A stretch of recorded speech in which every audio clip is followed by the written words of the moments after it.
Okay, we are on Facebook Live and we believe we have a quorum here for the June 29th, 2021 legislative session of the Town Council, and I believe we have a quorum. And I'll pass it over to you, Acting Mayor Habgood. Thank you very much, Jim. Adequate notice of this meeting as required by the Open Public Meetings Act was provided through the posting, mailing, and filing of the annual notice of regularly scheduled meetings of the Town Council on December 11th, 2020. The notice was on that date posted on the bulletin board in the municipal building, provided to the Westfield Leader and the Star Ledger, and filed with the clerk of the town of Westfield. Mrs. Rowley, may I have a roll call? Mayor Brindle, council members Habgood, Yes. Parmalee, Here. Agrippo, Here. Katz, Here. Mackey, Here. Contract, Here. Dardia, Here. Boyce. Here. Okay, salute to the flag.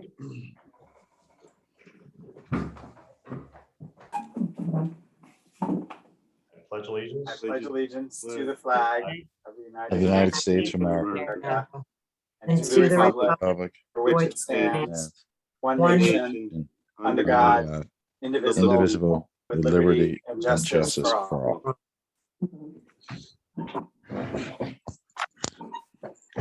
Okay, Thanks. Jim, do you want to give your updates? sure. Thank you, Yep. Mayor. Couple of quick things to mention. Paving and Elizabethtown gas work.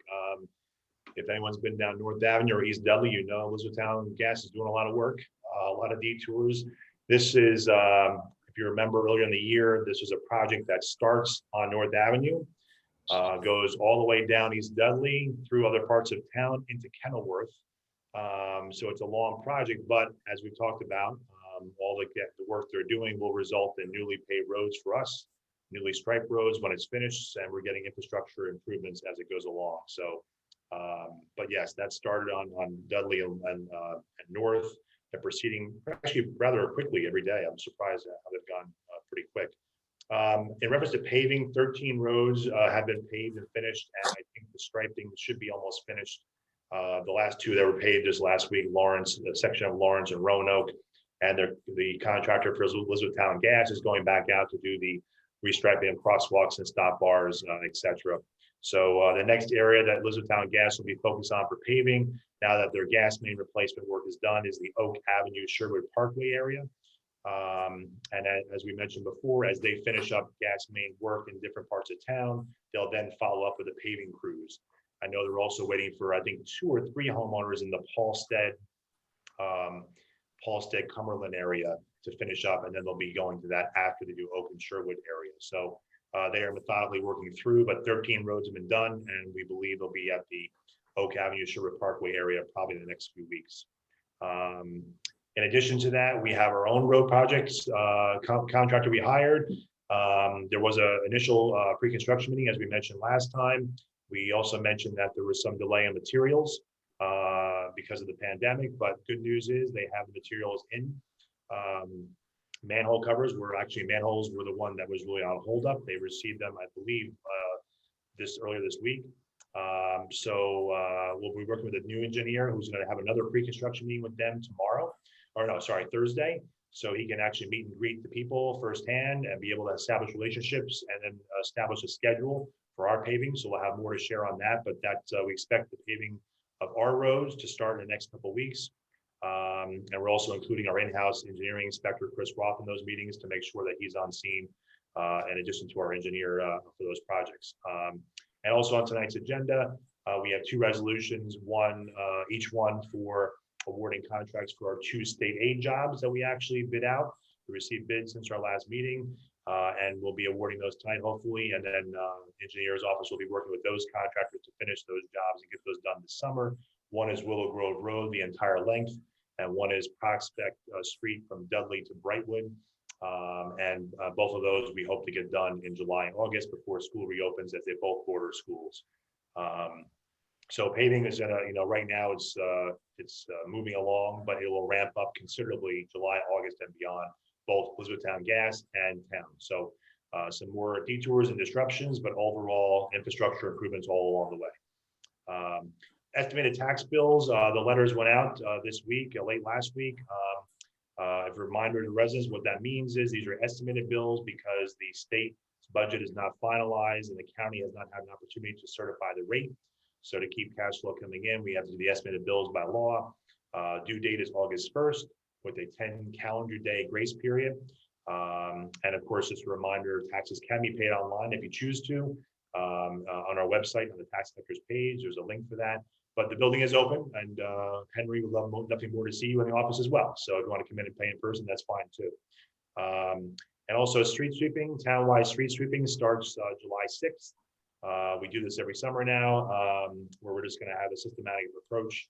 And that starts July 6th. And this is just a chance to remind everybody with the new website, we have this new opportunity for direct messaging, people that want to sign up for specific things. Previously, we had our town update area, but now we've converted that into the Notify Me town update section on the new website, which allows you to go to the website at westfieldnj.gov/town updates. It brings you right to the Notify Me page, and you have a chance to sign up for any and all notifications you choose, everything from agendas to updates to alerts. So you can sign up for street sweeping alerts, leaf collection alerts, for example. You can sign up for paving alerts, that all the things coming up this summer, and even financial alerts, estimated tax bills and when taxes are due. So, and the main change is, besides getting an email, you can also get it on text, through your phone. So in reference to street sweeping, please sign up for that. We'll be pushing that out as often as possible. We're trying to change the process so that we can actually encourage people to get cars off the road the day before we come. So we're going to try to give information on grids of streets we'll be in. So if you're there, you can move your cars off the road. But again, just a reminder, please sign up for any and all updates. I've signed up for every single one, so I'm getting texts all the time, but I'm aware of what's going on, which is important. Everything from agendas to paving updates. And lastly, just for me, acting mayor, Conservation Center, it will be closed on Sunday, July 4th, in honor of the July 4th holiday, which is on our calendar. And just to mention on there too, on the new website, the calendar can be downloaded to your phone, as well, which we didn't have that feature before. So those are the kind of reminders you could get on your calendar, for example, that the center is closed on July 4th, as an example. So just another way to go to the new website and use some of the new functions we have. So that's my quick update. Jim, real quick, this morning I was tagged on a social media post about Union County, including Tamaqua Park in their county plan. I don't know if that's true. That's the first I've heard of it. Can you comment on that? I think, yeah, I can. And I think I know it was going to be mentioned later on as well. But for some time now, there's been discussions with the county I think we're one of, maybe the only town, or maybe one or two towns that don't have a county park in their town. We're not giving, there's no plan to have the county have a county park in Westfield, but we also pay the most of any town to the Union County open space bill, open space tax. So the mayor's been talking to the county about what can they do for us, if anything, with the open space money that they do. And so they have just so happened that they're doing a master plan for their county park system, very similar to what we did for our park system here, which culminated in the report in January, February of 2020. So we talked about the Tamaqua Park plan that came out of our plan, the Brandstetter Carroll plan, where they had a lot of suggestions and thoughts. Plus, we just finished up our wetland study of the area in Tamaqua Park, as we discussed last year as well, and earlier this year, potential opportunity for further expansion and use of that area. So the mayor asked them if they would consider including Tamaqua Park in their master plan at their expense to see what might be feasible and come back and make recommendations to us. We're not obligated to do anything. They're not, buying the park. They're not leasing the park. Right now, it's just really an opportunity. And actually, they've obviously, it sounds like they've graciously agreed to do that. But it's, it's only the beginning of the process. And like our master plan, there'll be many months that go by as they'll probably come to seek comments and input from us. And then they'll come back with recommendations and concepts that they hopefully consistent with their own master plan. So that's how I understand what's happening. They've included at their expense Tamaqua Park in their master plan with their consultant rather than us doing our own consulting. Yeah, just curious, why wasn't that discussed with the council or code review before the mayor reached out to the county. I mean, that's something that we should talk about it in code review since it is town property, but Yeah, I these are guess we'll, discussions the mayor's been having with the county for some time on many different topics. So again, I know she's not here tonight, but we're more than happy to ask her. yeah, no, it's just I think it disappointing. was, I I think it was brought up at the council. Yeah, I think you're right. I think she's mentioned it in some of her comments before. You're right. Yeah, she has, for sure. And my next question is for Chief Badalaro. Chief, I'm hearing from some of the officers concerned that the shifts are not fully staffed at the eight offices and down to 6. I don't know if can you comment on that or? Councilman, let me just make a comment. Again, we can't talk about personnel issues in public, and that's a scheduling issue, contractual issue. So if you want to discuss that, feel free to contact me or Chief Ballor offline, but those are really contractual issues that can't be discussed in public. I don't know the answer to your question, what you're referring to, but we just really can't discuss it in public. Yeah, just because I think the was put off to the fourth quarter before new police officers could be hired. I don't know, again, Maybe- what you're referring to, but again, contractual issues, feel free, Chief Ballor, and I'm more than happy to talk to any council person offline about contractual issues. As your elected officials, you have every right to get that information, but those are not discussed in public to protect the employees as well. All right, thank you. Thank you, Jim, for all the valuable updates. We really appreciate it. And good evening, everyone, and thanks for joining us virtually tonight. I'll be presiding over the meeting tonight as Mayor Brindle's out of town with her family. Please remember that public comment will only be accepted via Zoom. And although we are live streaming for Facebook, we're live streaming for viewing only on Facebook. The replay will be available afterwards on Facebook, YouTube, and TV 36. As we await the completion of the roof replacement work on the council chambers, we are targeting a return to in-person meetings next month on July 13th. So let's hope that we will see you all there in person next time instead of in little squares. Tonight's agenda includes resolutions to award a contract for the purchase of public works equipment, as well as resolutions to award street paving contracts for Willow Grove Road and a section of Prospect Street, both funded through grant monies, and part of the nearly 18 miles of road that we expect to have paved this year. Jim, thank you for the updates tonight about easy ways for people to learn about detours and road paving updates, because we have been hearing. I'm actually thrilled when we are detoured due to road paving. So I hope everyone sees the upside. Tonight, we will also be introducing an ordinance on first reading for a redevelopment plan for the Handler Building at 610 North Avenue, located next to Westfield Lumber. The Handler Building is a 100-year-old building that's been used as a manufacturing facility since 1971, most recently making dental equipment until the company was recently sold and relocated to Connecticut. Last year, Greg Reddington, CEO of Redcom, and architect Michelle Modestino came to the town planner, Don Samet, and the mayor expressing an interest in buying the Handler Building and turning it into an indoor vertical hydroponic farm. Their concept, called Ready Farms, was to restore the building to its historical grandeur, provide year-round produce for the community and our local restaurants, operate a mostly plant-based high-end restaurant, a teaching kitchen and event space, and include a large not-for-profit component that includes a potential education partnership with our schools and a collaboration with local food banks. Their vision reflected many of the priorities of this administration and our community: historical preservation and adaptive reuse of an older building, sustainability, equity and inclusion, and economic development, all wrapped up into one proposal. There was one glitch, and it was significant. The Handler Building was included in our affordable housing plan and zoned for residential use.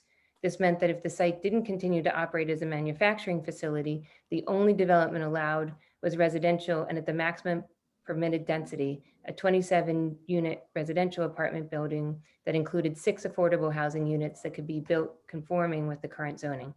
And after consulting our affordable housing attorney, John Drill, who then consulted with the Fair Share Housing Center, John advised us that Fair Share would be open to transferring the 6-unit affordable housing obligation to another site, as long as the development of that new site was imminent. A promise to add the 6 units to a yet to be identified site was not sufficient, according to Fair Share. Concurrently, the town received a call from a prospective developer of the Williams Nursery site who is readying their application to the planning board for site plan approval to allow for the construction of 130 apartments there as permitted by the town's affordable housing plan and zoning ordinance. Through discussions with the developer and their representatives, the town, the Fair Share Housing Center, an agreement was reached to modify the allowable density on the Williams Nursery site to accommodate a total of 162 apartments, thereby transferring the 6 affordable housing unit obligation to from the Handler site, all without increasing the town's affordable housing obligations. As a result, over the past few meetings, this council adopted an ordinance allowing for the transfer of the units and passed a resolution amending our Fair Share Housing settlement, which is what is enabling the Handler Vertical Farm redevelopment plan that we are introducing tonight. I'd like to thank this council and the planning board and the staff for their extraordinary efforts to make this happen. And there will be a presentation about this as well. The next result of the 6-unit affordable housing transfer is 1 less apartment building in town while not changing our affordable housing obligation at all. Additionally, Westfield is gaining a local vertical farm, which will be an economic development driver with significant social impact potential, and the opportunity to create a green corridor along North Avenue, bookended by the new electric vehicle auto dealership called Karma on one end and Ready Farms on the other. This is a win-win for our community. As it relates to downtown, don't miss the return of the DWC's Sweet Sounds Downtown Music Festival, now in its 24th year, which will be held every Tuesday night in July and August from 7 to 9 p.m. Musicians will be perform on Central Avenue at the corner of Quimby and Elm and in Foundation Park. Please come out and support our local businesses while enjoying one of the downtown Westfield's most beloved traditions. And speaking of our local businesses, our newest additions include Custom Ink, Dulce, The Art of Hair, Balanced Corrective Chiropractic, Salon Peak, and Face Aesthetics. Other openings in the coming weeks and months include the new Westfield Pharmacy on Quimby, Bar 3 in the former Westfield Liquor Store on North Avenue, a second Spice Bazaar location serving a vegan menu on Quimby, and the Karma EV dealership on North Avenue. In addition, Robert Anthony Jewelers is moving to a more prominent space on Elm and East Broad Street, formerly the Alex and Annie site, and G Lab Aesthetics is moving to a larger site on Elm Street by the end of the year. I know you'll join me in extending best wishes to them all.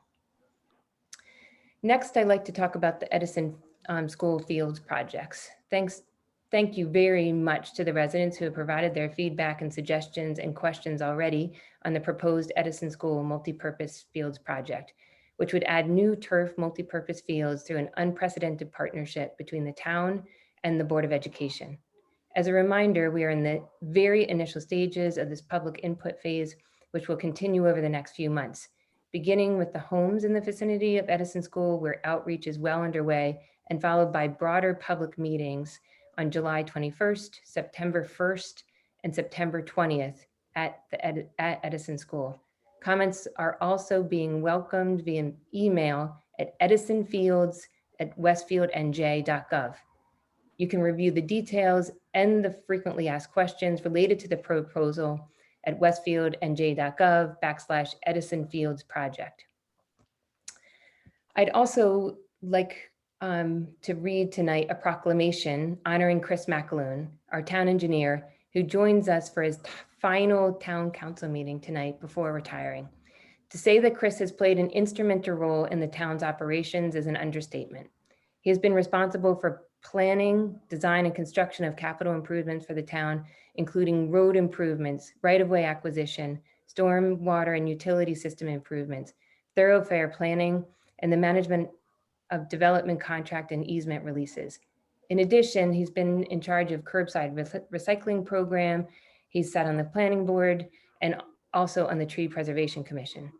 If you've ever contacted the town about any of these issues, chances are you've spoken with Chris and likely have seen him drive out to personally look at the concern and address it. He will be greatly missed by everyone in town, and we wish him all the best in his retirement. With that, let's get to work. I want to remind everyone that I'll be enforcing Robert's rules this evening. to ensure that we stay on topic and the meeting runs efficiently. And when we get to the public comments segment, we will invite residents to come to the mic, give their comments, and we will address comments and questions at the end of that period. Thank you very much. Okay, so just go to the proclamation now. Yes.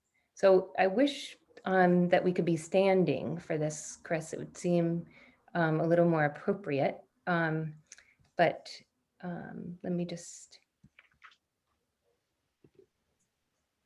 hang on 1 second.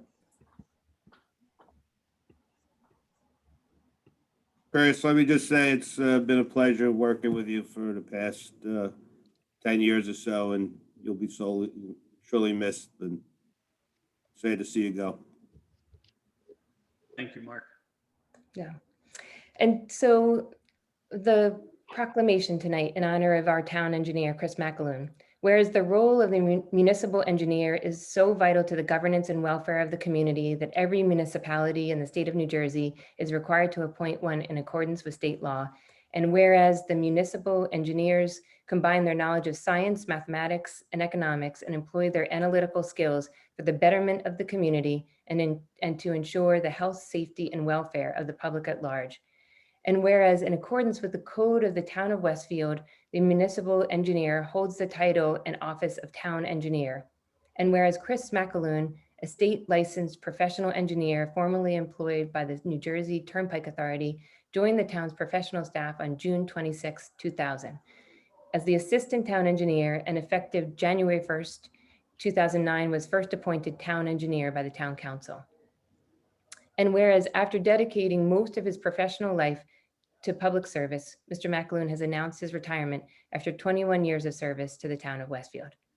And whereas in addition to overseeing Westfield's municipal infrastructure systems, Mr. Mcaloon has managed multiple responsibilities, such as the administration and implementation of the town's annual capital project program, preparing plans and specifications for public bidding in accordance with all local, state, and federal standards, contract administration, cost estimates, coordination with other governmental agencies and utility companies, grant applications and administration, design review of complex major site plans and subdivisions submitted to the planning board, road opening permits and inspections, and support to the other municipal departments. And whereas during his tenure as the town engineer, Mr. Mcaloon served on the planning board as a Class 2 member for 11 years, attended town council meetings, public works committee meetings, and public safety, transportation, and parking committee meetings to lend his expertise as needed, and supervised many infrastructure and capital improvements from the dredging and edging of the Mindoascan Pond to the construction of the DPW police annex, from the design and the implementation of improvements to the conservation center to the expansion of recycling opportunities, from modernizing internal operations and employing the latest GIS software to the milling and paving of upwards of 320 roadways. And whereas according to his colleagues, Chris will be remembered not only for his accomplishments as the town engineer, but for his respectful demeanor, his positive outlook, his everyday work ethic, his willingness to jump in and help coworkers, even when swamped with his own work, and his commitment to continuous improvement to benefit the town of Westfield and its residents. And whereas this being his last town council meeting, the town council and I wish to recognize his 21 years of honorable and impactful service to the council and the community. Now, therefore, be it proclaimed that the Mayor Shelley Brindle, on behalf of the town, in recognition of the lasting value of his contributions to the community, hereby extends a heartfelt thank you to Chris Mcaloon for his 21 years of service and dedication to the Westfield community. Further, I hereby congratulate him on the occasion of his retirement and wish you, Chris, much health and happiness in the future. Yes, you're here. Good luck, What do you Chris. miss, Chris? Can I just add that, Linda, not only did Chris do all that, but his interaction with residents was really, exceptional. And I know I asked Chris to go out in the rain to look at sewer drains and to check on flooding with his galoshes on. Chris, thank you immensely. And I know the residents, if they were here, would thank you for everything you've done for our town. We will absolutely miss you, and you have big shoes to fill. But you're leaving big shoes to fill. Thank you, Chris, for everything that you've done to help me on the Public Safety, Transportation and Parking Committee.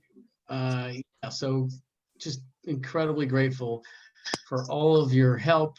And I think you were one of the first members to teach me the 3 E's, right? Education, enforcement, engineering. So thank you so much. I won't forget that.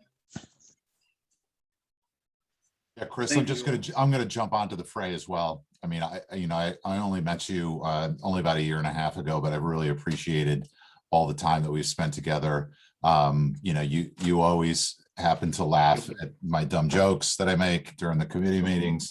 I'm sorry that David just outed you, the fact that you own galoshes. Sorry.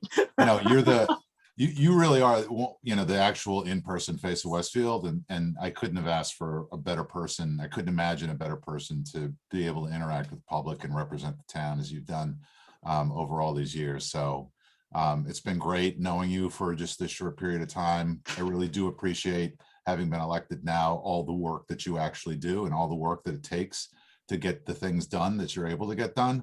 So thanks a lot. Best wishes in your future endeavors.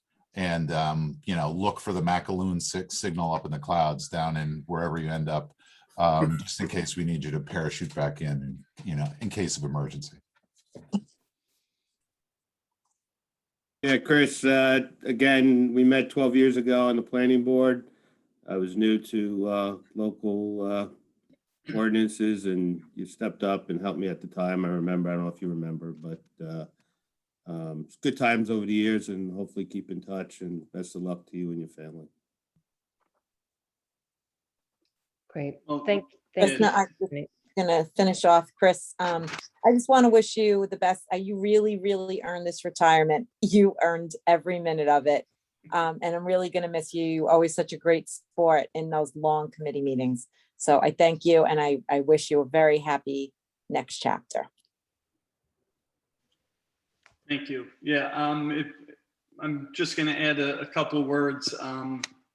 Obviously, it's a little bittersweet for me. It's been a great 21 years. Just feel this is the right time, the right culmination of what I've accomplished to just kind of finish my career. And as you've all said, I just want to start by thanking, obviously, Mayor Brindle, all of you council members, and prior elected officials who had the confidence in my abilities to be the town engineer. I've enjoyed working with you, discussing, deliberating a lot of the policies and ordinances that have been implemented over my time with the town, and really have shaped this town to the great condition that it is and will become. I know there's a lot more work that's coming up, and glad to be a part of that as well. And really, as Jim has said, and I've iterated to my coworkers, I can't express the appreciation and gratitude for the people that I have worked with over those 21 years. Many who are on the call right now, they honestly made me look forward to coming to work every day. I enjoyed it. Sharing stories, whether it's personal, professional, trying to, problem solve and troubleshoot issues that arose, and just dealing with all the various issues that really became my second family, the work family. And all that I really have accomplished, everything that was identified and said, really wouldn't have been possible had it not been for their input, their support. Again, just that team effort that I really believe is second to none in the state. From Jim all the way down to DPW workers, police, fire, everybody is really a big part of those accomplishments. And speaking of Jim, there really is no way I can properly acknowledge everything that you've done for me and my family. The constant encouragement, support that allowed me to develop as a person, as an engineer, and to where I am today. You really, again, The support allowed me to become a better person, a better employee, a better boss. And I just really appreciate all that you did for me, and I am forever grateful for your leadership and encouragement. But most of all, definitely your friendship that we've had over these years. I couldn't really have committed myself to all this time, these 21 years, had it not been for family. Councilwoman Mackey, as you said, those late night council meetings, committee meetings, planning board meetings, the construction that had to be done overnight on a holiday, on a weekend, water main breaks that took time away from, a party at home. I couldn't have committed myself to the job had I not had that support from my family at home. My wife, Larissa, my son and now daughter-in-law, Christian and Marina, my daughter, Dariana. I really thank them more than anything for allowing me to invest as much time as I needed to and as work required to make it as good as I can. And just lastly, I just want to say it's truly been an honor and a privilege to serve the council and the residents of Westfield for 21 years. And while I may physically be leaving Westfield, I know that it will forever be in my heart. So again, just thank you very much. I appreciate all the kind words and look forward to what the future holds for me. Thanks, Chris. The best gift we can give you now is to let you leave this meeting, correct? Keep your cell phone on, sir. He's having internet issues. Everyone knows how to get in touch with me. Absolutely. Truly appreciate your time and dedication, Chris. And again, we'll be talking, but again, just well said. And again, you won't miss some of these meetings, I'm sure, but we'll miss you tremendously. So thank you very much. Well, thank you all again. I really appreciate it, and all the best, and wish you all well. Thanks, Chris. Thank Bye. you. Good luck. Thank you. Take care. Thank you. Bye. Bye. Thank you, Linda, and council members. That was great. Yeah. Only shame is we can't be in person. That's it. I was just thinking the same thing, Jim, that it's such a shame because the house would be packed tonight with Yeah. people if we were in person in his honor, for sure. Yeah. Okay, so maybe we should get back to the agenda. Yes. May I have a motion to approve the minutes from the town council conference and regular meetings of June 15th, 2021? Move. Moved by Councilman LaGripo. Second? Second. Second by Councilman Contract. Any discussion? All in favor? Yes. Aye. Opposed? The motion is carried. Mrs. Riley, do we have any petitions or communications?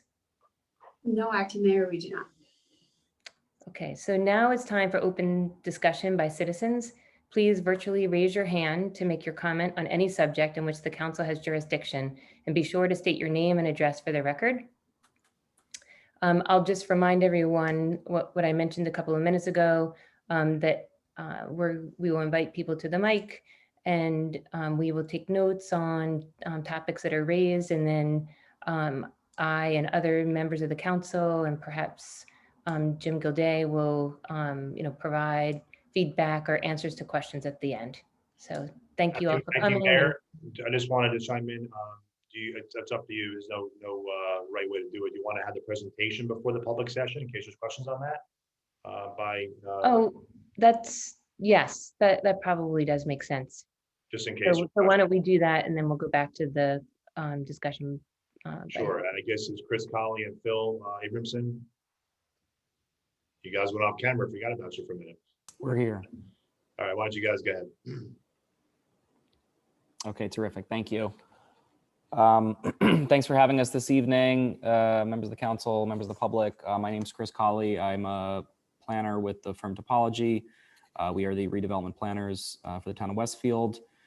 It's good to be back here again. I'm joined with my colleague, Phil Abramson, who's our principal and CEO. I'm going to share my screen briefly. And we have a little presentation this evening, should be relatively short, 10 minutes or so. to provide a little bit of an overview of the Handler redevelopment plan, which the council is considering this evening. Everyone can see my screen, right? Yeah, okay, great. So to discuss the Handler redevelopment plan, which the council is considering this evening, and which, some of the, I think, really important details were covered in Councilwoman or Acting Mayor Havegood's opening remarks. So just, this is the second time we've been in front of this board, this council to discuss a redevelopment plan, but for folks who aren't familiar with the term, redevelopment plan generally means a new zoning, change in zoning, typically more detailed than traditional zoning, has sort of more options for customization than traditional zoning, but at its core, it's a change of the zoning of a property. And the property that we're here to discuss this evening is the Handler property, which most of you probably know quite well, located along North Avenue, industrial structure that you're seeing in these images. And what I'm going to do is I'm going to give you a little bit of background on the building, the location, a little bit of history, and then I'll provide you with a fairly high-level overview of the actual plan content, and we can take whatever questions are necessary afterwards. So this is the site location located along North Avenue East out towards the Garwood border. It's a property of about 1.1 acres. You can see it highlighted here in yellow. The property sits along a stretch of North Avenue, which is primarily commercial on the south side with some industrial uses as well. Westfield Lumber is located to the east, American Tire towards the west, and it's this pentagon that's outlined here in red, an industrial structure in the middle with a floor plate of roughly 30,000 square feet, mainly one story throughout with a second story mezzanine up in the front, parking areas along the west side, and a little more parking and loading over on the east side. Just to take you on the ground level a little bit, I'll sort of start from the top left and walk you through these. This is the front of the structure taken from North Avenue. So as I said, two-story masonry in the front. You'll note the sort of large industrial style windows consistent with the historic industrial use. Taking you inside the building, this is the main floor area. It's a poured concrete floor. Sort of heights varying internally, some areas with more of a double height type configuration, some areas slightly lower, and some sort of support offices located throughout the building. This is the eastern facade. You'll note the former loading areas here, primary loading area here, and this is that second story mezzanine that I referenced earlier. The building has been, as I said, used for industrial purposes for many years, a wide range of them, and condition sort of varies in different places. This area needs a little bit of love, other areas in better shape, but certainly has served the town in a variety of roles over the last 100 years or so. So we'll take you back 100 years. The building was constructed at some point in the early 20th century. So dates may vary, but we know that it was built in the early 20th century. It's housed a bunch of different industrial users, manufacturing type users over its lifespan. Significantly for locals living in Westfield now, in 1971, Handler Manufacturing, which is a dental manufacturing company, started operations. They operated in that facility for about 50 years. Importantly for the zoning history, and an important thing that was alluded to in the opening remarks, in 2013, the property was rezoned for inclusionary zoning for housing for a total of roughly 28 units or so. And that was adopted by the council in May of 2013, and was sort of a culmination of a period of time where this property had been identified in the town's planning documents as a potential affordable housing location. Another significant fact or significant date in this timeline is October of 2020, which is when this council elected to designate the town of Westfield as a quote unquote area in need of rehabilitation. This plan is written under that designation, the area in need of rehabilitation designation. And like the key fact for that, for the purpose of our discussion tonight, and just for folks to be aware of, is that properties under that designation are not eligible for long-term tax exemptions or pilots. So this property with that designation would not be eligible for that moving forward. More recently, and this was also alluded to before, really sort of important zoning act, or I should say the legislative act that enabled us to come to you this evening with the plan that you have to consider was an amendment to the town's housing element and fair share plan just a few weeks ago. And what this amendment did significantly is it relocated those affordable housing obligations that were placed on the site back in 2013 over to the Williams site, and directly suggested in there that a redevelopment plan should be pursued for the reuse of the building for a commercial purpose, which finally takes us to tonight. And we're here to talk about the reuse for that commercial purpose. And it's a reuse that we think is like super exciting, frankly, more exciting than a lot of projects, and one that has an opportunity to have a really positive impact on the North Avenue corridor and the town as a whole. So like towns do redevelopment plans for a bunch of different reasons. All these plans are a little different. Like that's one of the cool things about them. They're a flexible way to accomplish like broader community objectives. And like the core of this plan is really about permitting a unique collection of uses and permitting a unique collection of uses that we think will really help address some of the key master plan goals that you all identified in your recent document, especially enhancing the viability of your business corridors and your business districts. So that use, the central use and the only permitted principal use that's allowed under this redevelopment plan is the creation of an indoor vertical farm with supporting uses. So just a moment on indoor vertical farms. I'm not a vertical farmer myself, but we've done quite a bit of research in preparing this plan. It's sort of a growing element or growing component of the agricultural industry. Like some of the key benefits of this style of farming is that it can be done year round, right? It can be done in areas where you can't farm year round. It's efficient on a sort of per square foot basis. Importantly, like it's local, so it minimizes transportation costs, gets you access to local agriculture in areas where that might be more difficult or where it might be more expensive. And it allows you to grow and sort of experiment with a wide variety of different crops, often leafy greens. I will note, I know the town has acted on a ban on cannabis products. If you're wondering, that indoor vertical farms as defined under this plan prohibit any sort of cannabis uses. So no concerns there on that front. There'll be no issue on that front. So I mentioned 2 slides ago that like the vertical farm is the key, the sort of central component of this plan. But the plan also allows a bunch of what we describe as ancillary and accessory uses. So like the vertical farm needs to have a retail sales area for the sale of its products. There's an opportunity for operators to do sort of R&D in there in terms of techniques for growing and things of that nature. And then it also permits accessory uses associated with the farm, like a restaurant, a teaching kitchen, and what we're referring to as special purpose rooms, which are really like classrooms, event spaces, and things of that nature. So just, you can imagine like sort of at the center of the constellation, this indoor vertical farm, and then surrounding it like a bunch of related uses that we think should create a really cool sort of ecosystem of different activities and educational opportunities and commercial opportunities and all things of that nature. So often when we do these presentations, we show new site plans and conceptual plans and building renderings and things like that. That's not really the case here, because this is really a plan focused around adaptive reuse of an existing building. As I said, the use is the key. So like under this plan, the existing building is to remain, it's to be rehabilitated. We have some rehab standards in there, but the plan is really structured around keeping and restoring and rehabbing that existing building. And I'll also note, like generally the layout will also remain consistent, and the standards in the plan are written in a way to ensure that, in terms of the parking configuration, the setbacks, like the building placement will largely remain the same should you elect to adopt this plan and move forward with implementing the projects. So I'll just wrap with a couple of next steps. Tonight is June 29th. The council is considering potential introduction of the plan.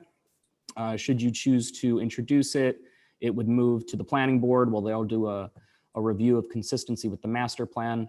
We'll do a detailed presentation that evening. You should tune in to compare the plan to the master plan. And then ultimately it would come back before this body for a second reading and potential adoption. As a final step in the redevelopment process, the redevelopment agreement which is, the highly sort of detailed document, which you have a little bit of experience with from the Westfield Crossing project. And that's where like a lot of the sort of intimate details of the project would be filled in and would be presented both to the council and to the public. So that concludes my overview, and we're happy to take questions or comments or things of that nature. Thank you for listening. Thanks, Chris. So acting mayor,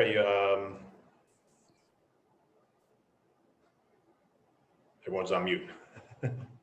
Sorry, I Okay. was trying to avoid the dog barking. Jim, should we take questions first as it relates to the redevelopment proposition? Well, yeah, I don't know the council, any Just more questions? I know general. we heard this presentation, the conference session for the council Right. members. If the council has questions, we can then open up the public portion and go right to that, if that's okay with everybody.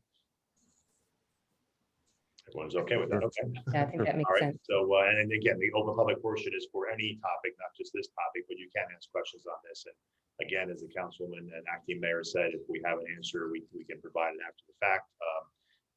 But we can take the information down and get an answer if we don't have it tonight.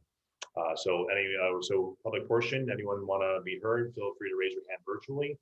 We can call upon you, maximum 10 minutes, and name and address when you are called upon. Again, raise your hand virtually, we can call upon you. Anyone looking to speak? No one's rushing. Oh, here we go. Okay, we have Miss Carrie Murphy. Are you there? Yes, I'm sorry, I was muted for some reason. Okay. I'm a little confused. Are we talking only about this project or about the fields and anything? This is the public portion of the meeting, so you can actually talk about anything you like. Okay, so no one's going to present anything on the fields. I thought that was going to be a discussion tonight, or that's just something we can discuss ourselves tonight. There's no presentation tonight for the fields, but you can ask questions if you choose to, or give information. Sure. Okay, great. Yes, I do. Address, please. Yes, Carrie Murphy, 502 Cotting Road. Great, thanks. Okay, I have a couple of questions on the fields and various other things. First, I think the Handler building sounds like a great idea. Let's just hope we can get a handle on congestion over there. So I know that David had brought up a question to the council last week regarding parking and congestion and things like that. They were great questions. I personally can't imagine how that's going to be handled, particularly when there's multiple games going on at Edison, Sid Fay, it will be very congested over there. I wanted to see if David had gotten any feedback on that and could share that on the call tonight, or if that's coming, down the line. But it would be great to get those kinds of answers prior to moving too much further down the line with this project. Dawn, I wanted to see if you'd been doing any outreach around the ward. I'm not aware of it, so if you are, I would love to be a part of it and just give you my feedback and understanding of what you're thinking about it. If you're meeting with residents, I'd like to be a part of that. As far as the plan itself, I wanted to see if this option was the only option for fixing the field. The only option was to spend $18 million. I wanted to see if the planning firm had presented several options and not just one that was a three-phased option. And if they did, is that something that residents can, kind of get a better understanding of? The $18 million price tag sounds like a lot. Wanted to see if you'd reached out to several firms before you decided on just the one. I had a question within the particular plan. The lighting seems to chew up $4 million of the budget. I guess maybe later on we'll be able to better understand why lighting is such a big cost. I guess, when I think of that kind of lighting, I think of, like the Patriot Field or Yankee Stadium. But I wanted to see if you did, or if you can reach out to residents who aren't necessarily going to receive the benefit from that field and would prefer to see the money evenly spread among several fields in town, perhaps some of the tennis courts over by the Board of Ed building. There's a lot of fields in town that can really use some attention as well. I had a question with the $1 a year for 30 years. What happens after 30 years? Do we just not have access to the field anymore? Or does the dollar turn into a much bigger price tag? When students are in class, not using the field, will they be rented out to other, sports teams, that sort of a thing? The other thing, I had a question, and it's a little unusual, but I've been hearing that people have been reached out to, from various different sports teams and bands and things like that to get on the call. They were encouraged to get on the call and give feedback. I don't ever remember getting emails about other council calls to call in and give my feedback. And it sort of reminded me of the cannabis call, where out of nowhere, people who were, receiving benefit from medicinal marijuana were calling in. It felt out of place to me. So I just want to see, is that going to be an ongoing thing where we're prompting people to get on the call? Can someone tell me how much time I have left? You have about 7 minutes left. Oh, okay, good. So that was it for the fields. I did have a couple of questions, and I guess this would be more geared to David Contract, who is running the green team. And so there are questions related to the green team and different programs going on there. I was just recently beginning to notice a lot more of the wonder trucks that are going around through town, specifically, I guess, on the north side of town, but I see them parked everywhere. They're idling while meals are being made. They're very noisy. And the noise that's coming from the truck is definitely, I would imagine, disturbing for the people who live around the area. I'm asking about this because a big deal is being made about residents and lawn maintenance companies using leaf blowers to beautify our own property. So if we're going to try and ban using leaf blowers at certain times of the year, it doesn't seem fair to allow these wonder trucks to sort of service whoever they want, whenever they want, when essentially it's a similar noise pollution as the leaf blowers. And it just, it doesn't make sense to me. It feels quite unfair. On a separate note, as it relates to the wonder trucks, actually, I'll get back to that. We recently received a survey online on Facebook about the reusable takeout containers, which is wonderful. It's a great idea. The one thing I would ask is the Board of Health on board with this? And, have you gone through all of those hoops to make sure it's not a safety issue? But on a separate note, as it relates to that particular survey, it was sent off on 2 different Facebook pages under the title of reusable takeout container survey. So for people in town who may not necessarily, concern themselves with that, they weren't going to open the survey and fill it out. I did open the survey and I read down through it. And I was a little bit surprised to see that the title is slightly misleading, because when you read further down, particularly number 8, it says general interests and awareness. And it seems to contain almost everything else, I imagine, that's on the Green Team agenda or close to it. For anyone who didn't get the opportunity to open it up and read it, I'll just read through some of these general interest and awareness questions. They're pretty big questions, and I feel like they deserve more than just if you open up this survey about containers, you'll see what we're looking at. The first one is creating a safe bike lane and bike parking. Wonderful idea, noble, but it'd be easier to answer the question if we knew how it was going to happen and what it would cost.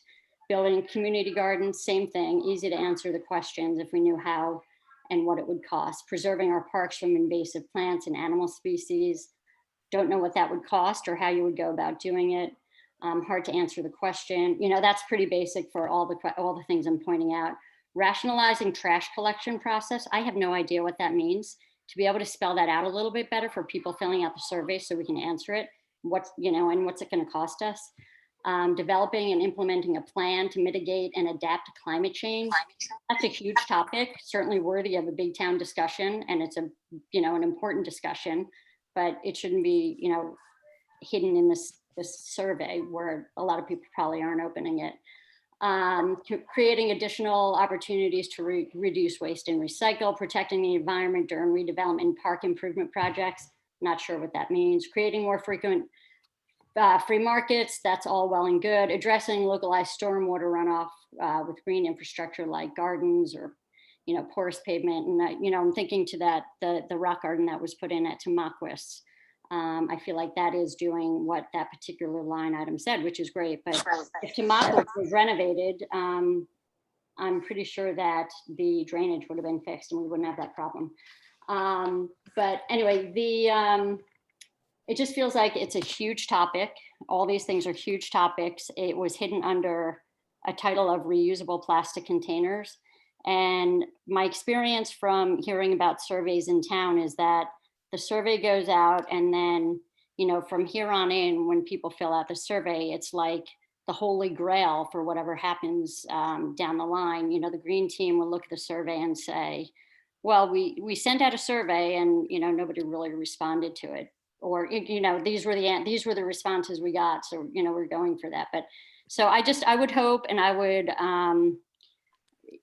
I think, David, maybe there's a better way of getting that particular number 8 out into the public eye so that people are more aware of these things. They can answer honestly. And I think you're doing yourself a disservice by hiding it. I think you're doing us more of a service by putting it out there so we can get more involved in it and we can understand what the projects are and we can wrap our heads around them and we, One minute left, embrace them Mr. Murphy. rather than just hiding it. A lot of those programs are going to cost taxpayers money, which is, if they're worthy of it, then that's fine. But again, just be transparent. Don't stick it inside of a survey that's not labeled for that particular or those set of particular subjects. I guess the last concern that I had was that, we're having these votes. The town council is voting on a lot of big ticket items. And from where I sit as a resident, it doesn't seem that I guess it feels like a conflict of interest because most of the council is on the re-election committee. So for me, it's a conflict of interest. The votes don't, they don't seem like they're fair. Anyway, that's it for me. Okay, thank you. That's your 10 minutes. Thank you very much. Okay, we have Erez Lieberman. Are you there? Yes, I am. Thank you. Name and address, please. Yeah, I'm in 12 Normandy Drive. Great. Thank you all for allowing me to speak. I want to speak about the plan with the fields in Edison. I'm a huge proponent of upgrading fields. I'm the father of 2 very active boys who play soccer in town. I love seeing them play and I love seeing other sports in town. I go sometimes watch other sports around town. So certainly understand the need to increase field availability and I'm absolutely in favor of that. When I heard about upgrading the fields at the middle school, I was also immediately excited. I live near them and I think having better fields here would be fantastic. That said, to me, the proposal last year to upgrade the fields at Tamaquis Park, which I also is my favorite park, Memorial Park, Edison School, Elm Street, that was the most amazing. It upgraded fields and parks throughout the community. It created amazing fields for kids to get to by walking and biking in multiple parts of town and not just where I happen to live and where my kids are now going to be able to do that. Also, to anyone who's been at Houlihan and Sid Fay, the parking and drop-off pickup situation is nothing short of horrific. And I say that knowing that that's a strong term, but it is horrific. Exiting the parking lot is a challenge, but that's not the horrific part. The horrific part is that every time I pick up my kids there, I'm thankful if I don't get dinged by another car, ding another car, or heaven forbid, hit a kid. And that's caused by the true congestion of parking, of course, and the problems of getting out onto one road like that. Last year's plan to spread out the fields would, to me, help alleviate that, creating fields across town and not just in one spot. It would allow us to have people walking or biking to fields as opposed to always driving to fields and really help that out. And so again, I thought that that was a terrific plan and also would maintain the character of each part of our town, not just maintain that character, it would upgrade the character of each part by creating better parks, not in one part of town, but throughout the town. I was frankly caught off guard when the plan to benefit each part of town was supplanted by a plan that would not upgrade multiple parks and spread them around, but instead concentrate these changes in one area. While noble in intent, and again, I am fully in favor of upgrading fields, it creates a type of sports complex that I often see along farm roads and industrial avenues. I grew up in Monmouth County and am jealous each time I drive by remote areas there, industrial areas there that have these tremendous lighted fields, amazing fields all in these areas, and easy access in and out, no problem at all. But for better or worse, and I think it's for better because we all choose to live here, we don't live in Monmouth County, and so we can't really plant a sports complex in the middle of a farm area or a non-residential area. Instead, the plan that we're looking at is transplanting a sports complex into an area across the street from Keller, essentially converting the Rahway Grove Street area into congested parking lot, adding the noise pollution, the massive lights that go along with the current plan. Now, I think that there are reasons to concentrate fields.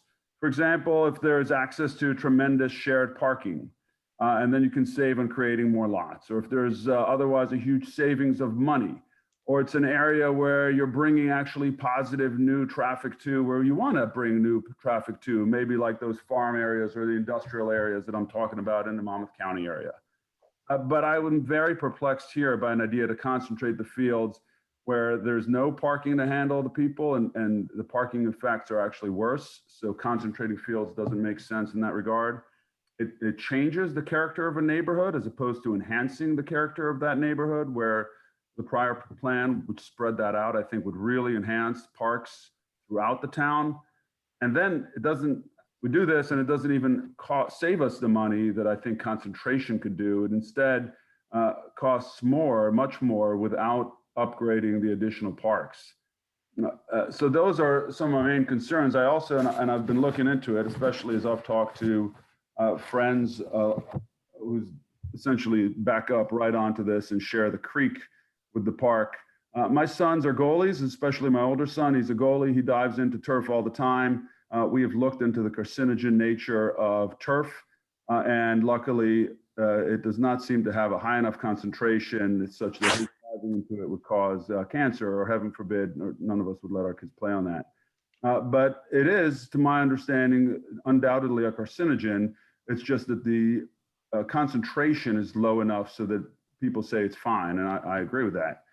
But I think that that's very different when we're otherwise planting not 100,000 square feet, but if I'm not mistaken, it's 400 some odd thousand square feet, rolling into the creek on top of people's houses. And again, if someone said, well, there's really no other option, this saves a tremendous amount. It brings so many benefits that we can't otherwise. I think okay, so you start talking about that. But to me, the other plan had so many other benefits that we're now introducing a potential health risk, the noise pollution, obviously creating just a congested nightmare on Rahway, and then increasing costs and increasing the carcinogenic chances there. So these are just questions. I know there's going to be a lot more discussion about this and ways around it. As I said, I am fully in favor of finding a way to upgrade fields. I like the idea of upgrading them throughout the town, including here, having some upgrades here for sure. Look, that's a benefit to me if I can walk to a nice field. But as I said, just hoping to see that we think through the full around town benefits to the whole town. Thank you very much for hearing me out. Thank you, Mr. Lieberman. Okay, we have this. Okay, we have Mr. Lemberg. Yes, Lemberg, Greg Lemberg. Are you there? Mr. Lemberg?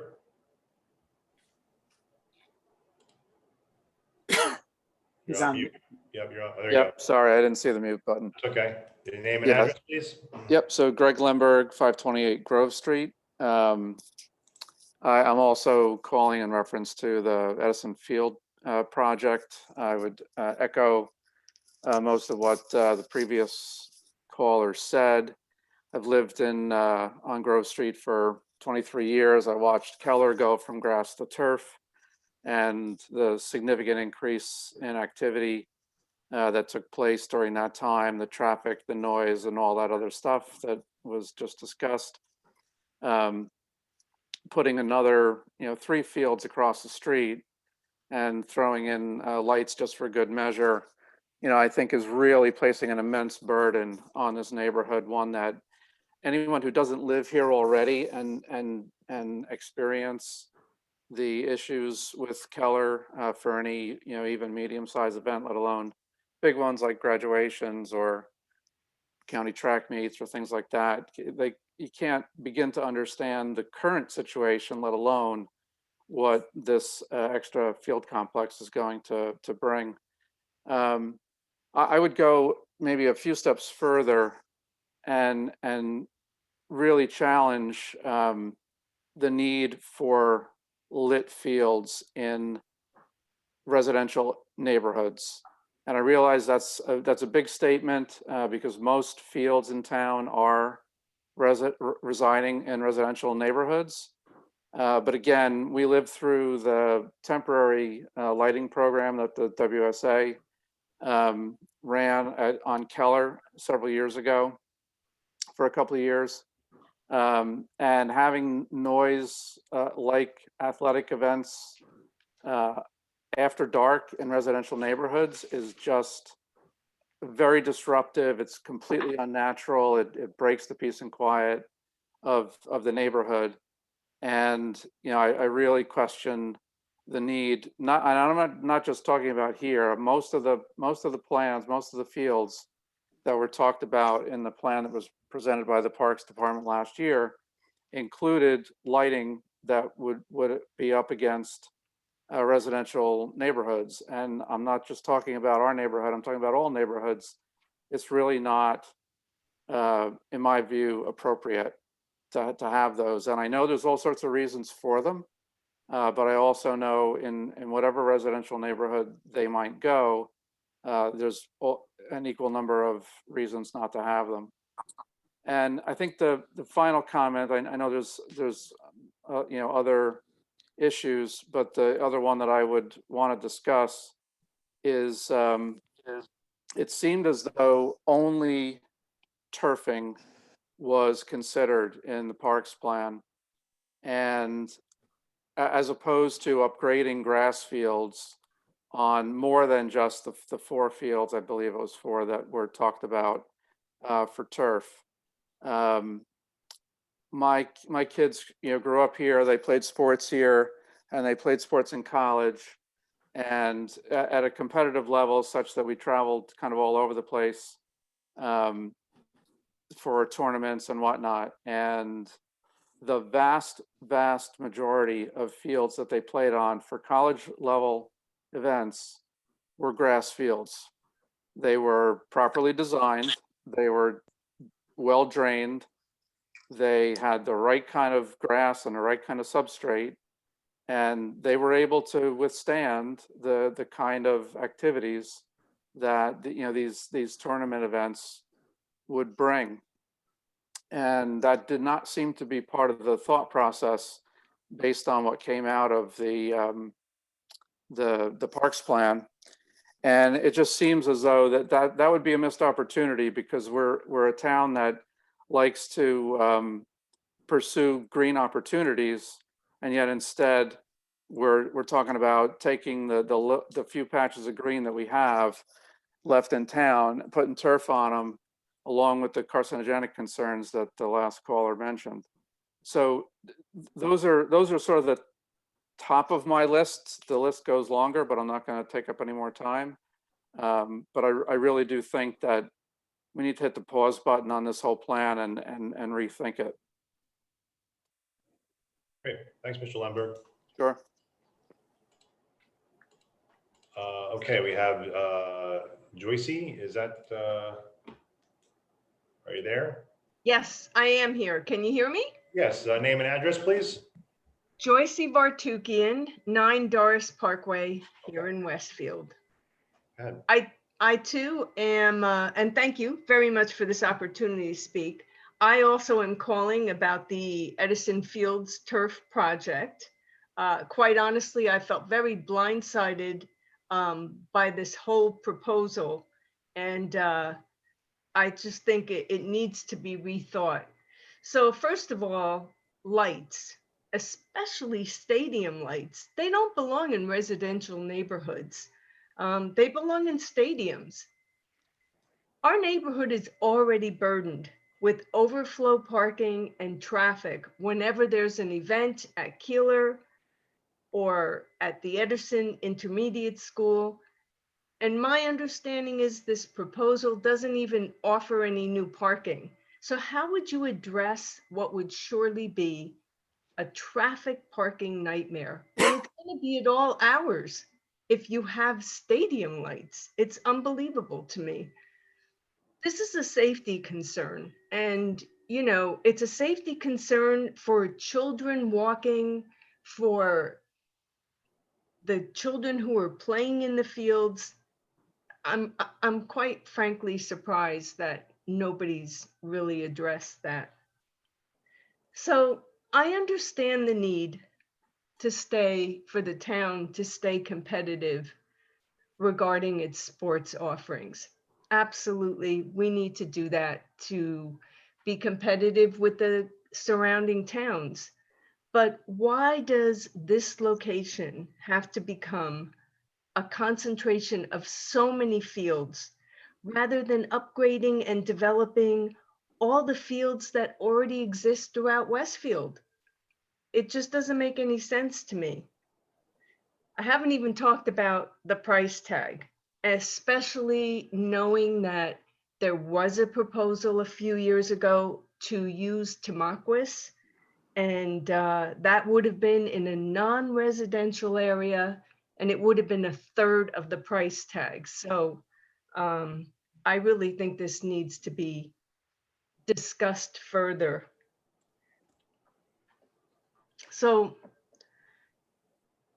look, but by building this complex, you not only create a safety concern with all the cars and traffic and congestion, you're going to create light and noise pollution. We don't know what kind of environmental impact it could have, especially with the stream in the back. But you're definitely going to destroy the quality of life of our neighborhood. And the thing is, it's not necessary. That's all I have to say. Great. Thank you. Thank you so much. Okay, Mr. Laporta, are you there? Yes, I am. Hello, Yes. everyone. Hope you're getting through this heat wave in a healthy fashion. Yeah. My Your address, please, Tony? My address, yes, is 409 North Chestnut Street, Westfield, New Jersey. Great, thank you. Sure. My concern today is with the retirement of our town engineer, not having a replacement, a qualified replacement for him. A town like Westfield over the years has had many resumes come in for qualified people when someone is leaving. I think it's a failure of the administration not to have a qualified person or many people to choose from. I hear things from some town employees that morale is down very low around town because we're not replacing this the town engineer. Now, I believe the job pays $170,000, starts at $170,000. Correct me if I'm wrong. Now that's a nice salary with great benefits and a great town to work in. It astounds me that we are not having tons of resumes coming in, people begging for this job. Now I've read in the local Westfield Leader that the town is now going to hire an engineering firm to do many things that the town engineer was doing. That has to be much more expensive than having a town engineer. So that is going to cost the taxpayers money, and who knows what kind of work we're going to get. So I'd like someone to address this. I know we don't have a dialogue anymore like we used to have on town council meetings, and I think that's a weakness. We'll talk about that some other time again. But when this public session is closed down, I would really like someone who's ever going to address it to answer my questions in depth, why this is happening. That's it for today, Mr. Goulet. Great. Thank you, Tony. Thank you. Okay, we have next person, Rich. Rich, are you there? You're on mute. Hi, it's Rich Pardo, 1109 Columbus Avenue in Westfield. Sure. Oh, thank you. Yep, I've been a resident since 2001. I have 3 kids. All 3 kids have played multiple sports in the town. I have one in college now. They played different sports throughout their childhood. So I've seen what happens at different fields around town. I know everyone would love to have grass on every field, and that would be great if it could happen. But I know in this town, with the amount of kids that we have, and with the amount of kids that play multiple sports in multiple seasons, the fields that we have, even if they were rehabilitated, it's just not going to last. A few years ago, Sycamore, just like a small example, Sycamore was reseeded and I guess regraded a little bit. It was great for 6 months. After 6 months, the field went right back to the way it was, and it hasn't returned to since. Now, if people want to do rehabilitation on all the fields, kind of like what was done there, that's exactly what's going to happen to all the other fields. Unless you want to tell kids that, some of you can't play and some of you can, because, we have to keep the fields in good condition, because you're going to have to take fields out of rotation. It's just not going to work. This is a family town, lots of families with lots of kids who all play sports. And unfortunately, the reality is that turfing is the option that will allow them to play many sports, allow them to play all year long, because that's what they all do. And there's no perfect solution to anything. The one at Edison, in my mind, looking at all the different linings of all the fields, provides the greatest usage for all the user groups outside of the Board of Ed teams. And as long as if the project was built to the specifications that were proposed, it definitely would provide a lot of opportunities for sports groups to use them, provided that there was a agreement with the Board of Ed as far as usage goes. So I think it's a great step. I unfortunately think that more needs to be done than that. And looking back at the Tamacos project that was proposed a number of years ago, yeah, that was also a first step, wouldn't have solved a whole lot. I can tell you from experience, some groups would have gotten some time on it, but it wasn't solving a lot. So, I commend, the forward thinking and trying to come up with really big ideas and plans for fields for our kids to use. And, hopefully this doesn't go by the wayside like all the other projects, and nothing gets done, because it seems like in this town, people want stuff done. They don't want it in their backyard. People want stuff done, but they don't want to pay for it. So something's got to give. Otherwise, we're just going to keep going the same way we've gone since I've been here, 2001. So thank you very much for allowing me to speak. Thank you. Thanks, Mr. Pardo. Rich, I wish you was proactive 3 years ago. Okay, we have Mr. Hakala, T. Hakala. Did I pronounce that right? Are you there? You're on mute. Yes, this is Tom Hackla, 797 Knollwood Terrace. Okay. Also calling concerning the Edison field. I do not like having put the lighting in and also opening this up to traveling teams. I do approve that the field needs an upgrade, but to be used by the Board of Ed and the local Westfield sports teams. My main concern, as some people have mentioned, is concerning the parking.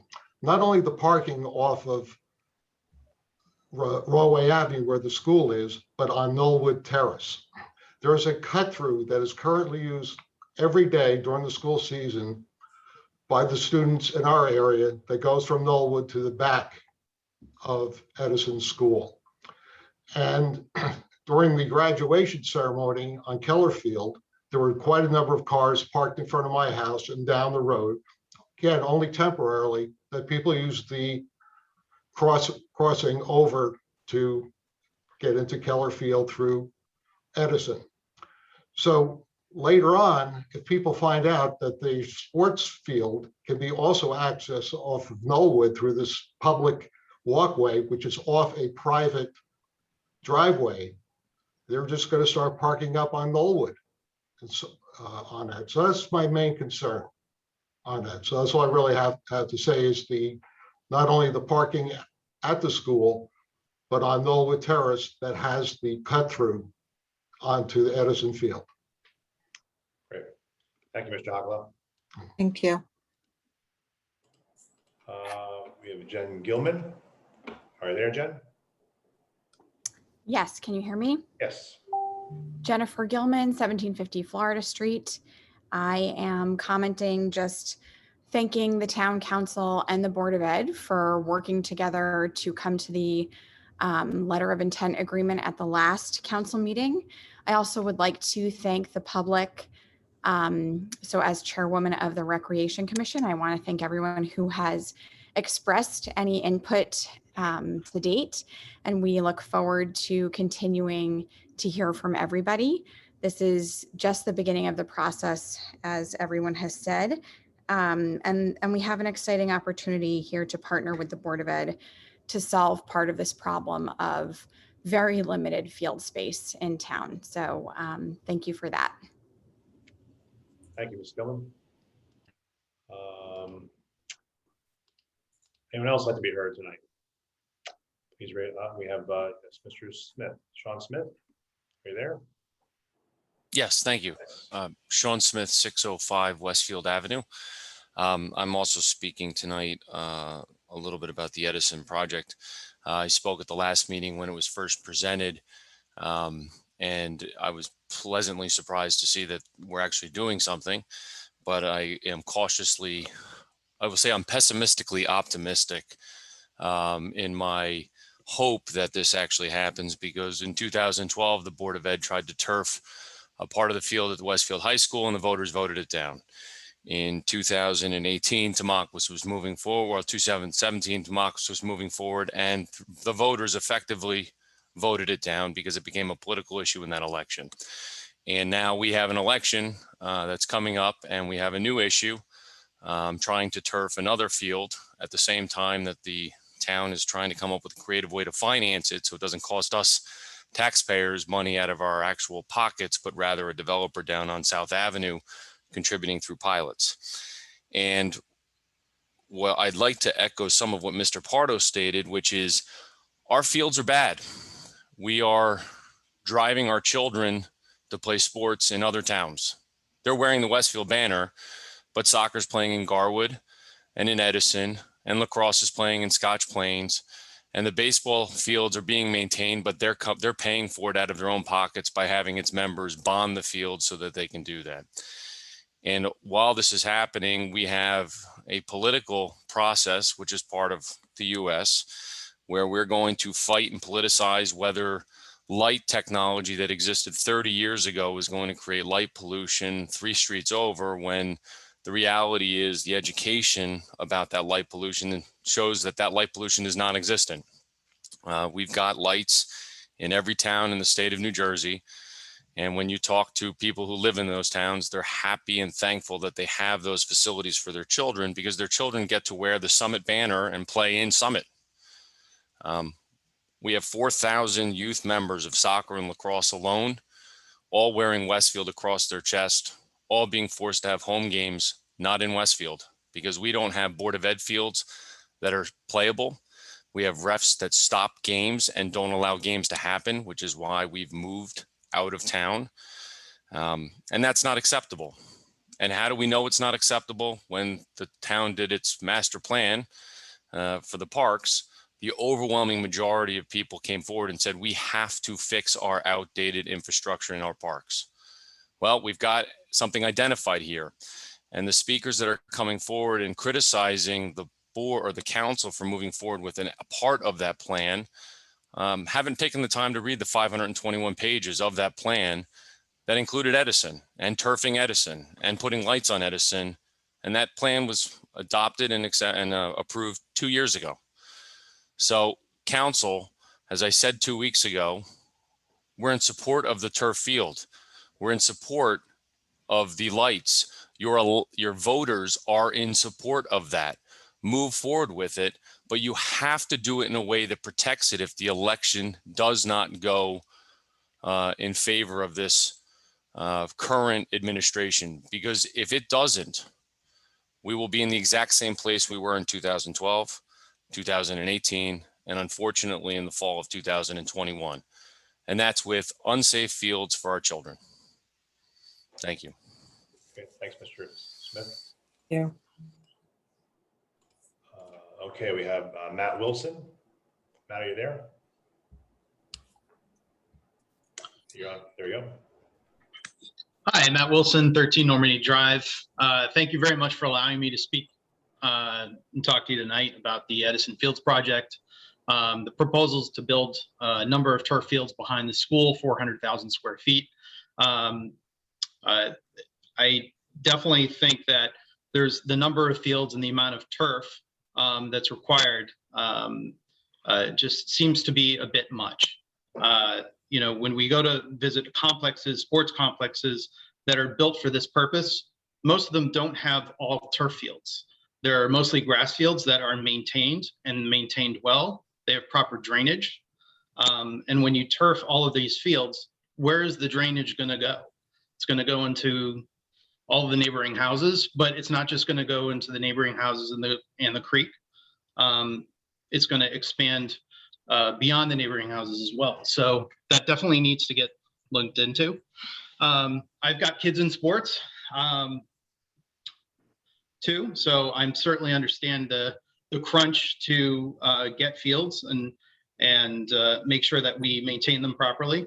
And I certainly echo my another caller's position with respect to upgrading additional fields along the around the town so that kids can bike and walk, and that we don't have the congestion that's placed into one particular area. The price tag of the cost is 18 million, whereas the price tag of the Tamaulipas Park was significantly less. And the previous caller mentioned that it wouldn't have done much good, but I disagree with that. If he said that adding turf fields would help, you're adding turf fields into the Tamaulipas Park, that would have helped.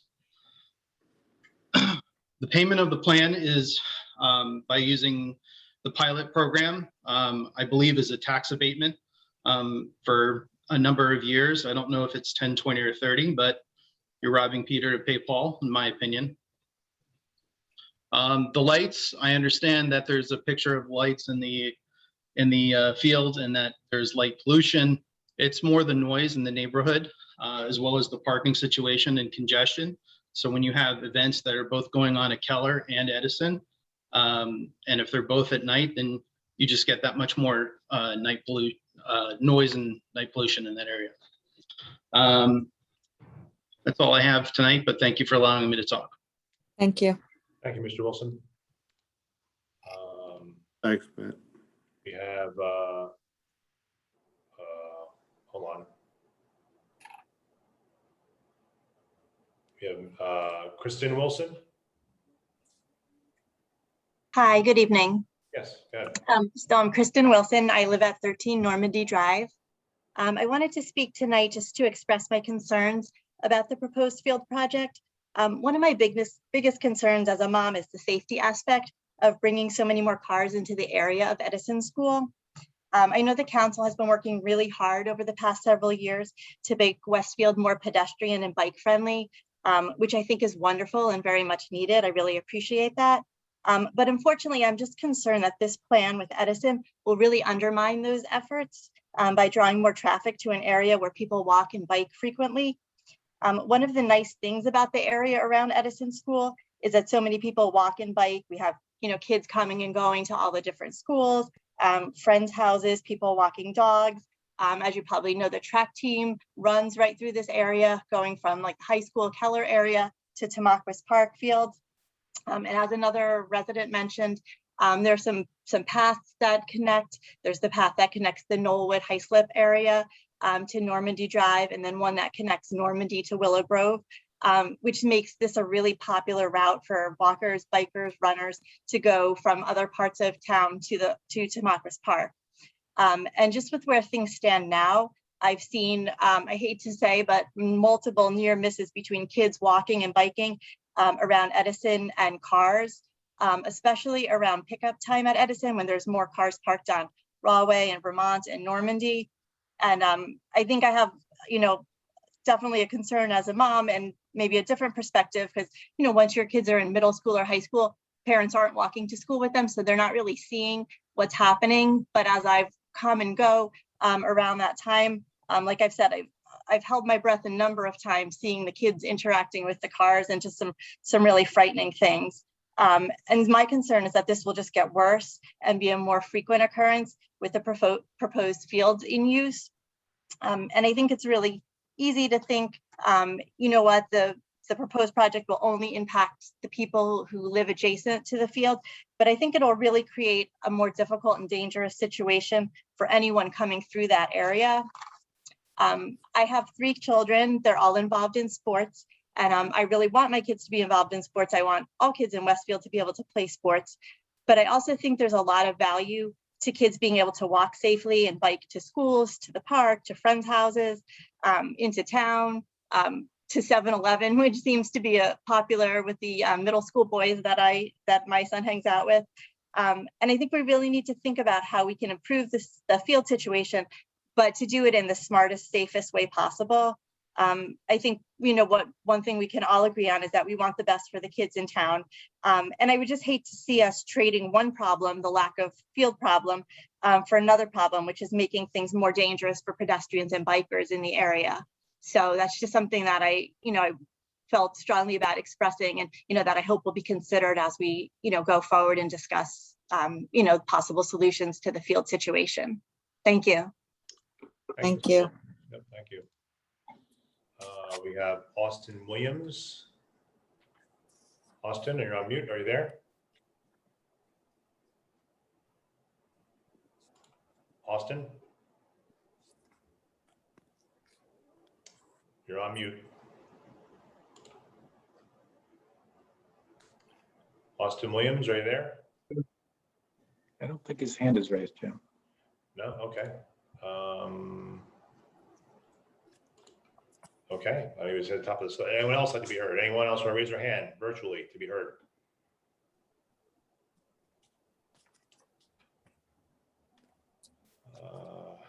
Anyone else? Last go around. Oh, we have, okay. Carlos Soria. Carlos, you there? Yes, hello. This is Carlos Soria. I'm on 654 Raymond Street. I also wanted to just talk about the Edison Field project. I'm likewise a father of 2 children who are very actively involved in sports. The only thing I want to raise here is I've been in this town for 12 years. I've heard of a lot of projects being discussed, things that have come and go. I heard one of the callers state that their kids had played in Westfield. They'd play sports in college. I really do hope that we can get something done before my own kids head off to college. So, just want to lend my support to something getting done. I hope that I know there's certainly, pros and cons for projects in general. But I think that, when you see the number of children involved in projects in sports, you see the number of fields that we have in this town, the quality of the fields, the number of kids that may be either unable perhaps to play sport or have to leave town, go somewhere else to really become involved in other sports activities. I know that several of my friends have had children leave the town to play in other areas and other sports, in other towns, just because either lack of space for children in the fields, or lack of quality of the fields, or concerns about safety, and some of the grass fields that are just, not very well kept or maintained. So for me, like I said, I just hope something can get done. It's been, I've been hearing about this for a while. I've seen many people talk about it, but just hoping that we can move forward with something. And this feels like a project that can at least, give us some fields for our children. Thank you. Great. Thank you. Thank you. Okay, we have Anthony. Anthony, are you there? Yes, can you hear me? Yes, we can. Name and address, please. Hi, it's Anthony Scaglione, 543 Washington Street. Okay. What I just wanted to say is, I really doubt there's anybody who's against improving fields and making things better for our sports programs, and also for people who want to exercise and make use of those facilities, even when they're not part of youth sports teams. But the problem I see is that this plan concentrates everything in one place. And this discussion came up previously when we were talking about temporary lighting at Keller Field. And the thing that really bothers me is that this plan should be comprehensive and throughout the whole town. It shouldn't be that 1% of the population of this town has to carry the burden of all the issues that are involved with sports teams and sports fields. There are fields all over this town, and there are ways to spread the improvements across this town such that one particular, like 3-block square area has to absorb all of the problems, whether it be lights, whether it be traffic. And one can make an argument that if you have enough fields all around this town that are either turfed or in good shape, real grass fields that can be maintained, you won't need lights, because there'll be enough fields to play on for everybody, where you don't have to go to 10 o'clock at night, where you're going to have 6th grade kids running around practicing at 10 o'clock, 9 o'clock at night. So what this project needs to understand is it has to be spread out through the town. There's no reason in the world for everybody to come to one spot. I know a lot of people were upset when we started the kindergarten at Lincoln School, and people were upset that they had to drive all the way across town to drop their kids off at kindergarten. People were upset at the Washington School when there was some redistricting done, and some of the kids had to come all the way to Edison, so far away from where they live. But yet when it comes to sports teams, all of a sudden we don't want to stay local, where the kids could walk to the fields. So it's really important that this gets looked at from the quality of life issue. It needs to be spread throughout the town. It'll reduce driving. Kids can walk to the fields. You might not need lights if you look at it hard enough and figure out how, if Roosevelt Field was fixed, what would that do? Okay, if Franklin School was fixed, what would that do? And then the Elm Street Field was fixed, what would that do? So all those fields that are able to be used, if they're turfed, there won't be an issue with rain and recovery from the rain. So there won't be days where they can't be used. And it doesn't all have to fall on 8 fields in one little spot behind Edison School. And that's the key. And I hope you take that into account. That's all I have. Thank you, Mr. Scaglione. Thank you. We have Mona. Mona, are you there? Yes, Good. Name and address, please. Mona Zhao, 9 Normandy Drive. Okay. Thank you for giving me the opportunity to speak tonight. So I would echo the previous speakers' sentiments. Completely agree that everyone in this town wants the kids to have sports fields to play with. And then, but there's no reason to concentrate on this one particular area for the residents in this area to shoulder the burden for the whole town. And then when I think there's one particular speaker ahead of time talked about light pollution, that with all the technology and whatever, I agree with that. I'm not an expert on that. But if your house is right next to the field, if that light shines directly into your kid's bedroom, it's not a pollution issue, it's a quality of life issue. 10 o'clock at night, I might have a small child that needs to go to sleep. Why do I need that in my window? I am not a sports person myself, so I don't understand why the lighting is so important. And also the noises that comes through when you play sports for the neighboring houses, to hear the noises all the time. Is that fair to all the residents in that area? I don't think so.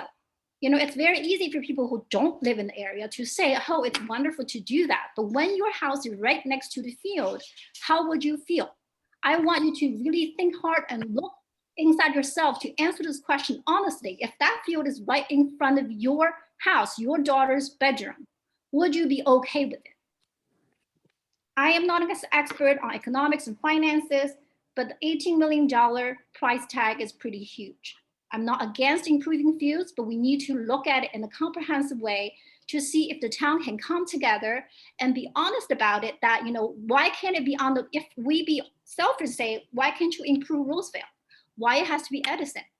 I don't want the Roosevelt people to shoulder the burden by themselves either. So we need to be fair and look at the whole picture and come up with a better plan. And also, I realized, because we live close to Edison, there are a lot of kids after school go play on the Edison field. Sometimes they set up fireworks and they just play there. So what are those kids to go? You know, maybe you can say they go to Tamaulipas Park, right? But if you turf the Tamaulipas Park, they can play in Edison field. So there's trade-off that you should look at. So, you know, someone mentioned earlier that, you know, first you thought about Keeler, then you thought about Tamaulipas. So it's like, you know, you do something, some neighborhood said, no, okay, fine, we move it to someone else. So you just keep shopping around town to see who takes it. I don't think it's fair. You need to look at more comprehensively. That's all I have to say. Thank you. Thank you, Mona. Thank you. Thanks, Mona. Anyone else like to be heard? Please raise your hand virtually. Anyone else?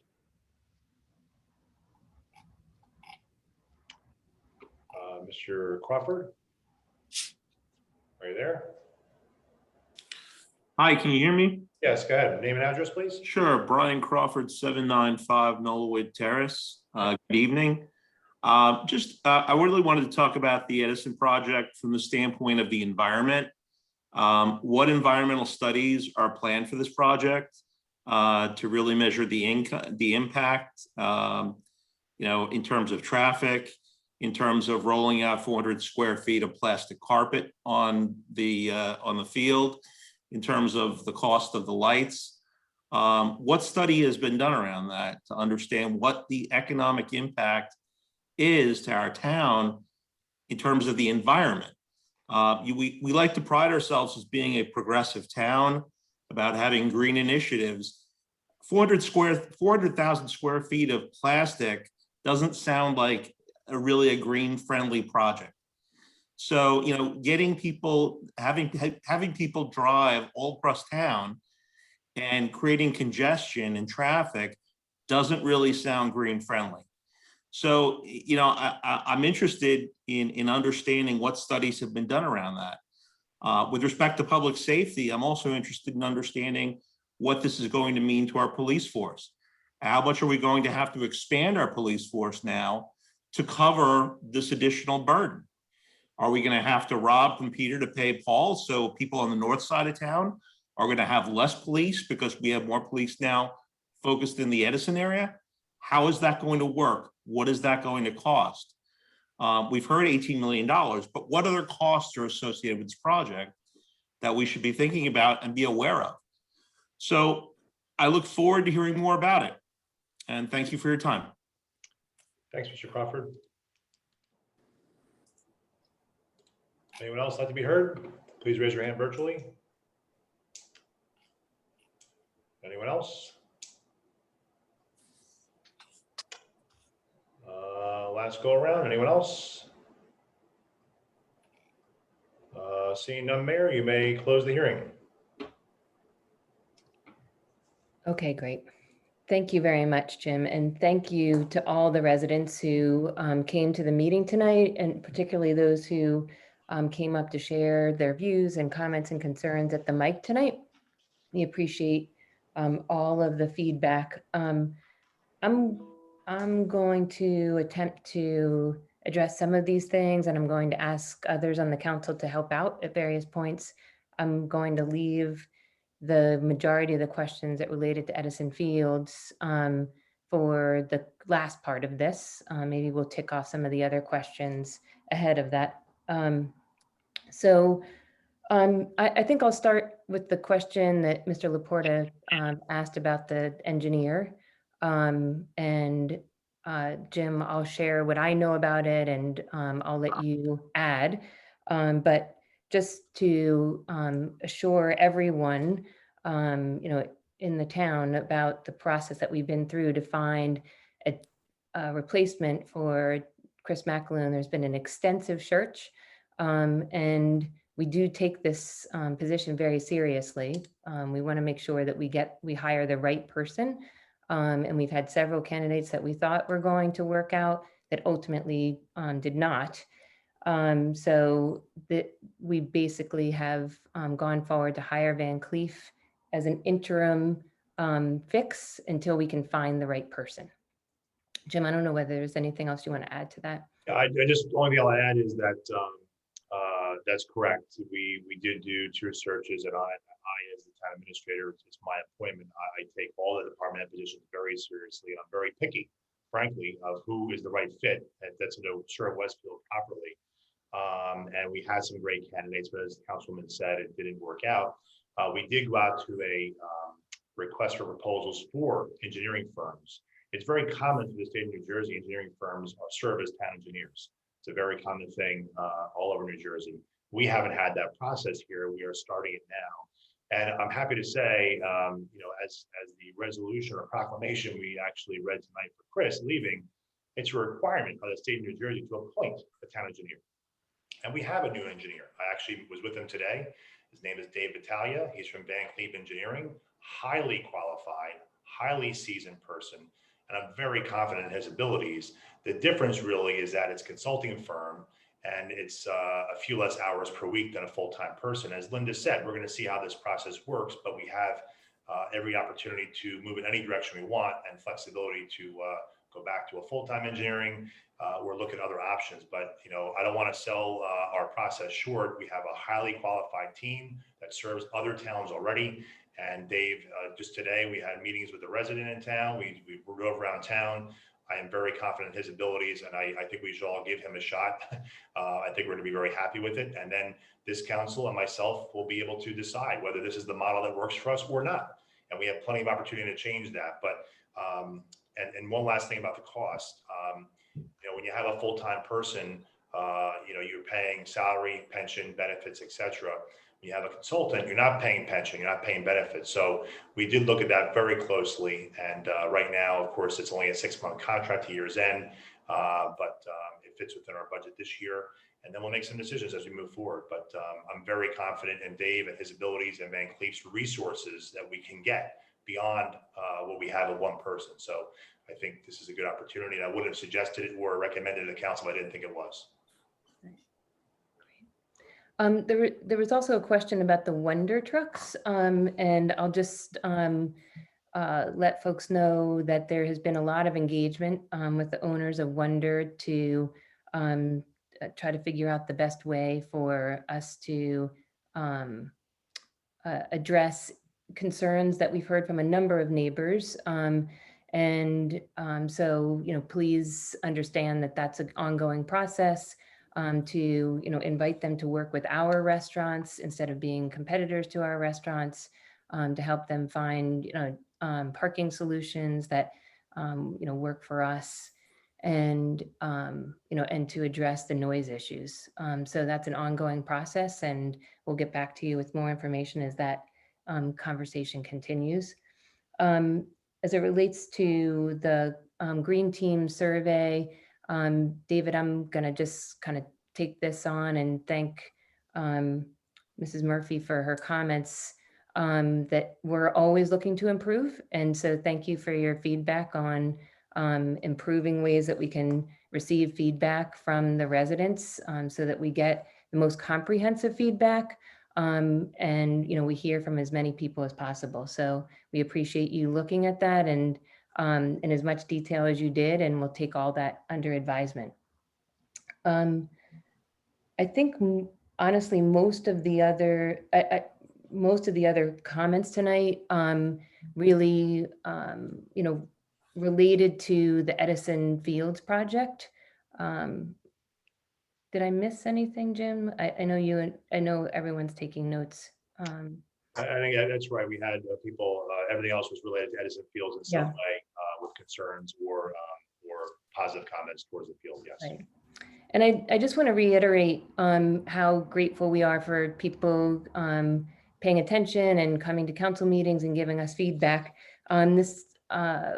There's been a couple of comments tonight about the fact that we need to do a comprehensive review of, and I will say that there's been a very comprehensive review. There was an entire parks master plan undertaken by the town that is available on the website. For those of you who haven't had a chance to take a look at it, I really encourage you, to read through it and see all of the, recommendations and findings that Branstetter Carroll had in that report. Councilman LaGrippo and Councilman Dardia were both part of the steering committee that contributed to the, to the findings in that report. And so I don't think that as comprehensive an approach has probably ever been taken to try to find solutions in town. I will say that we opened this up for town feedback before we know all of the answers, to questions that you might have, because we don't know all the questions and concerns that residents will have until we start talking about something. So Branstetter Carroll did a very comprehensive evaluation of where fields could be introduced in town, and they gave recommendations to us. We have a very precedent-setting opportunity to work alongside of the Board of Ed, to utilize fields that they have. Please know that there is nothing more important to this council than public safety and addressing concerns that you have around parking and congestion and lighting. All of those things are being looked at now, and all of the comments that you've made, will be taken into consideration. And we will, as I mentioned earlier in this meeting, be holding a neighbors meeting coming up in the next 2 weeks. And then there will be 3 overall public meetings that everyone should come to and participate in, so that we can start addressing questions and concerns that you have. We don't have all of the answers for you tonight because we opened this up while we were still studying it, because we want people to have an opportunity to provide their feedback to us, and for us to be able to take that into consideration. The one thing that I think might be valuable, though, Jim, is if you could provide a little historical perspective on what a couple of residents referred to as the Tamaqua Park plan. That happened before I was sitting in this seat, and so I'm not sure that I'm really the best person to respond to that. But it seems that some people believe that it was a plan to put fields in a bunch of different places in town, and perhaps maybe you can just provide the facts to the listeners tonight. Sure. Well, just real quick. So just a couple things before I even mention that. And I think it's important. A couple of callers tonight also mentioned that they like to see fields all over town, the improvements of fields all over town. And that is what the Parks Master Plan recommended. That's why we brought them in to look at fields across town. But unfortunately, I tell the council members this all the time. We can do anything and everything we want to do, we just can't do it at the same time due to cost and so forth. And so you have to start somewhere. And this was a recommendation that was in the Parks Plan, Edison School. But then ultimately, the Recreation Commission was tasked with the thought of how do we prioritize things based upon existing resources. And that's how we got to where we are today. But I think it's important when you mentioned acting mayor is important. We are what's being discussed with Edison School is the concept now that the public process begins, and the final product of this concept at this point will be shaped by the public input. Not very dissimilar to where we were with Tamaqua many years ago in 2016 and 17. That process had not been really publicly vetted either. It had been discussed internally with Recreation Commission, council committees as well. That was a plan that Genesis came out of a proposal for a building expansion to house, I think, wrestling that needed a home, and then came into really what was called a Tamaulipas Park mini master plan, which was new building facilities, moving some things around, but mostly the centerpiece was putting turf field on top of existing field number 4 in Tamaulipas with lights. Again, I think one of the callers tonight said that wouldn't have helped. It would have, put a dent in things, but at that point in 2016-17, we didn't have the benefit of a comprehensive town master plan. So that project was basically moving along in internal discussions, had not been publicly vetted, and was not, ready for, design specs, public funding. When people say shovel-ready projects from an engineering or town perspective is a project that's been designed, publicly vetted, bid specs have been produced, and you're either hiring a contractor to do it or you're about to hire a contractor. In both of these cases, both the Tamaulipas Park Plan and where we are today, neither situation are we in. We are in right now for this plan, we're in the public process to get input for the next number of months. In the Tamaulipas plan, it was actually at a point where there was a lot of tweaking going on to the plan, and probably would have been publicly talked about probably in late 17, early 18. But of course, the election obviously changed the members of the council, so the direction changes, which happens sometimes. So anyway, so that's just a quick overview, but the plan for Tamaulipas was basically taking over Field 4 and that general area and putting in very similar to what exists at Houlihan Sid Fay today, a larger and a smaller sided turf field on top of existing field that existed on Field 4, and moving a basketball court, doing some improvements to the shuffleboard area, and putting in a larger facility building for internal programs, storage, and other indoor sports space. So that's where that was. Yeah, Jim, just to add, Mayor Brindle did cancel that in February of 2017. I think she was in office approximately 1 month at that time. So just so the public knows, that's where that plan stemmed from and was canceled through the Recreation Committee. But I think it's important for the public to know that that decision was made, Mark, and you well know this, because that plan was not developed with extensive public input like the Parks Master Plan that you sat on the steering committee of.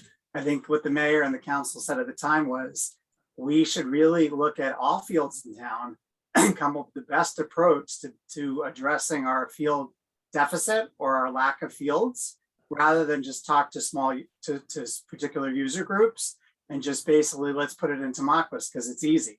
So I think we all support, and I think you would support because you sat on the steering committee, the process that led to a prioritized list of projects in this town that led to this Edison field plan. Now, that doesn't mean the field plan is perfect. I've said to many residents in Ward 3, and I know, Mark, you have as well, that there are legitimate concerns that need to be addressed, and that this public process is designed to elicit those concerns and those questions and make sure they are addressed. Just like the ice rink, the public process led to improvements to that proposal. And I expect the same thing to happen here. This proposal has to be improved. There are legitimate concerns, but let's not go back to a Tamaulipas plan that was developed basically behind closed doors with only athletic user groups and never talking to residents, not talking to the whole town.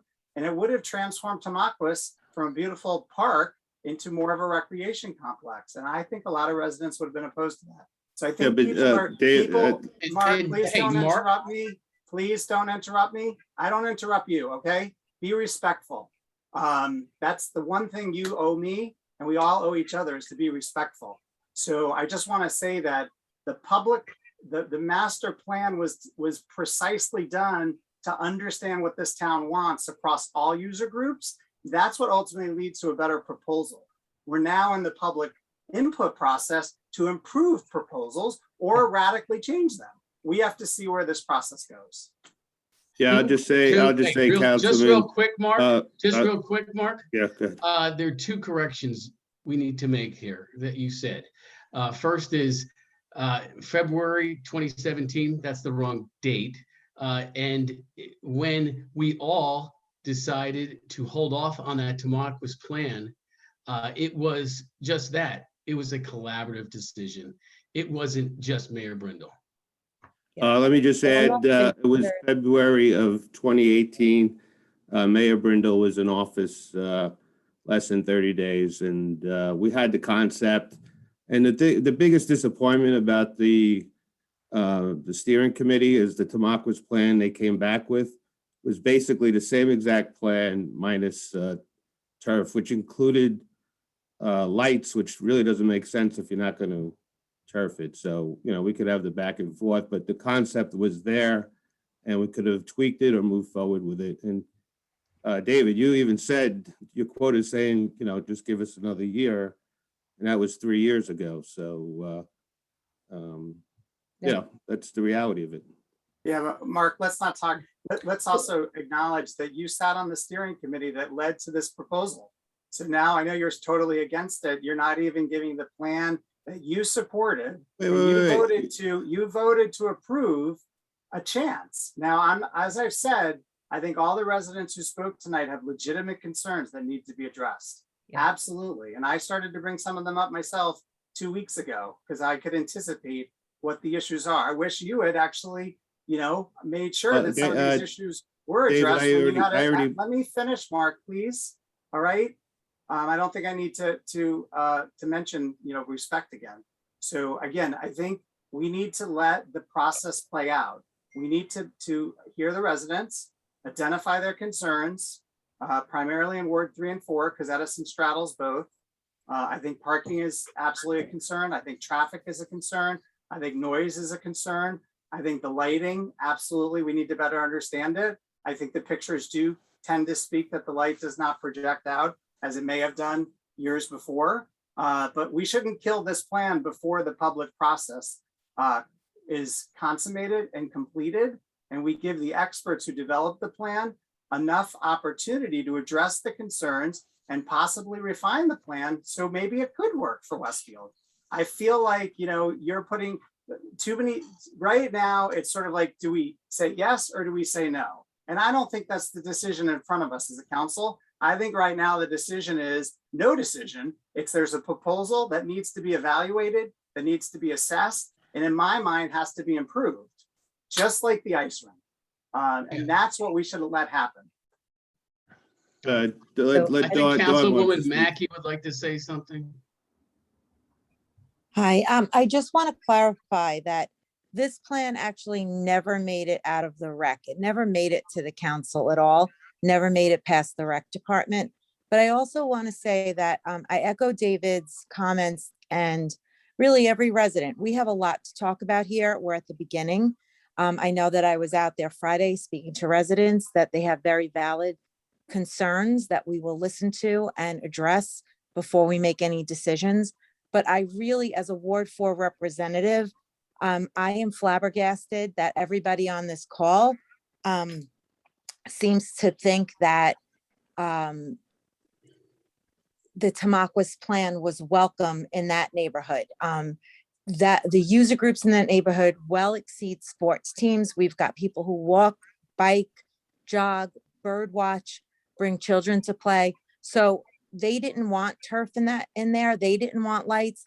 That neighborhood, there's already a parking issue in that neighborhood. That plan failed to address the parking also in that neighborhood. So I just want to be clear, when everybody is holding that plan up as an alternative to this one, we need to be completely honest with the public. That plan had not yet made it out of rec because rec couldn't agree that it was the right plan. But I can tell you, as somebody who spoke to the residents around that neighborhood, and I continue to speak to the residents, there was no way that was going to sail through. They didn't want it. They had legitimate reasons as well. That is a natural park. So we have a lot to talk about here. My mind is certainly not made up. We need a lot of answers. We need clarity, but we're at the beginning, and I appreciate everybody coming out. It's late. I know how hard it is to devote the time, but I appreciate it and we're listening to you. And I just wanted to provide some clarity on Tamaqua. Thank you. And given the fact that we're not here tonight to resolve any of these things, but to listen and continue down this path of taking feedback from residents and putting forward solutions to what I think a number of residents tonight noted is a long-term,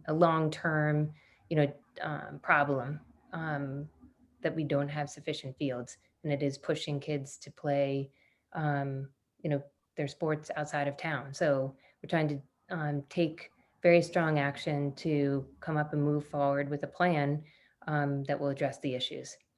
And Linda, can I add one quick thing on that? Yeah, Just a question that came up in the public portion. We put a public RFP out for design firms on this. And the steering committee did look at several different firms. We came down to 6 different firms, I believe it was. And Spiesel had a lot of experience with working with schools and also with working with wetland adjacent properties. So I know that there were some comments made before about the fact that we may not have actually looked at other firms, but we did go through the public RFP process, and Spiesel shown to the steering committee. So I feel really confident that a lot of these issues that we have relative to the water runoffs that some of the residents have will be satisfied by the engineering firm, design firm with Spiesel. That's all. great. Thank you, Scott. That is something that we didn't address and was raised tonight. So thank you for mentioning that. I think that addresses the comments for tonight. Bills and claims? Yes. Yay. Move on to bills and claims. I think this is the first time in 3.5 years I've gotten a chance to do bills and claims. All right, Councilman Contract, would you like to? So excited. Yeah. Well, thank you, Acting Mayor. I'd like to move bills and claims in the amount of $446,727.47. Great. May I have a second? Second. Seconded by Councilman Dardia. Any discussion? All in favor? Yes. Yes. Opposed? The motion is carried. Next on the agenda is reports of standing committees, beginning with the Finance Policy Committee. Councilman Contract? Absolutely. I have 4 resolutions to move as a package. The first is a resolution authorizing the town CFO to refund recreation department fees. The second is a resolution authorizing the CFO to draw a warrant for overpaid taxes in 2021. Third is a resolution authorizing the CFO to draw warrants for 2017 to 2020 pursuant to the Tax Court of New Jersey. And last, resolution confirming compliance with the local finance board rules regarding recommendations of annual audit.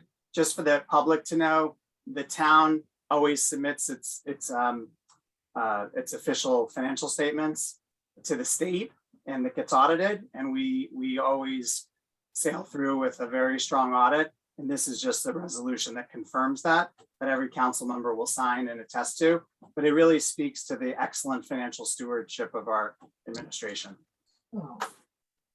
May I have a second? Second. Seconded by Councilman LaGrippo. Any discussion? All in favor? Yes. Yes. Yes. Opposed? The motion is carried. Next is the Code Review and Town Property Committee. Councilman Parmalee? I have 3 resolutions that I'd like to move in as a package. The first one's a resolution authorizing the mayor to execute an agreement with the County of Union to modify the cooperative agreement. Second is a resolution to approve annual renewal of alcoholic beverage liquor licenses. And the third is a resolution to approve peddlers licenses.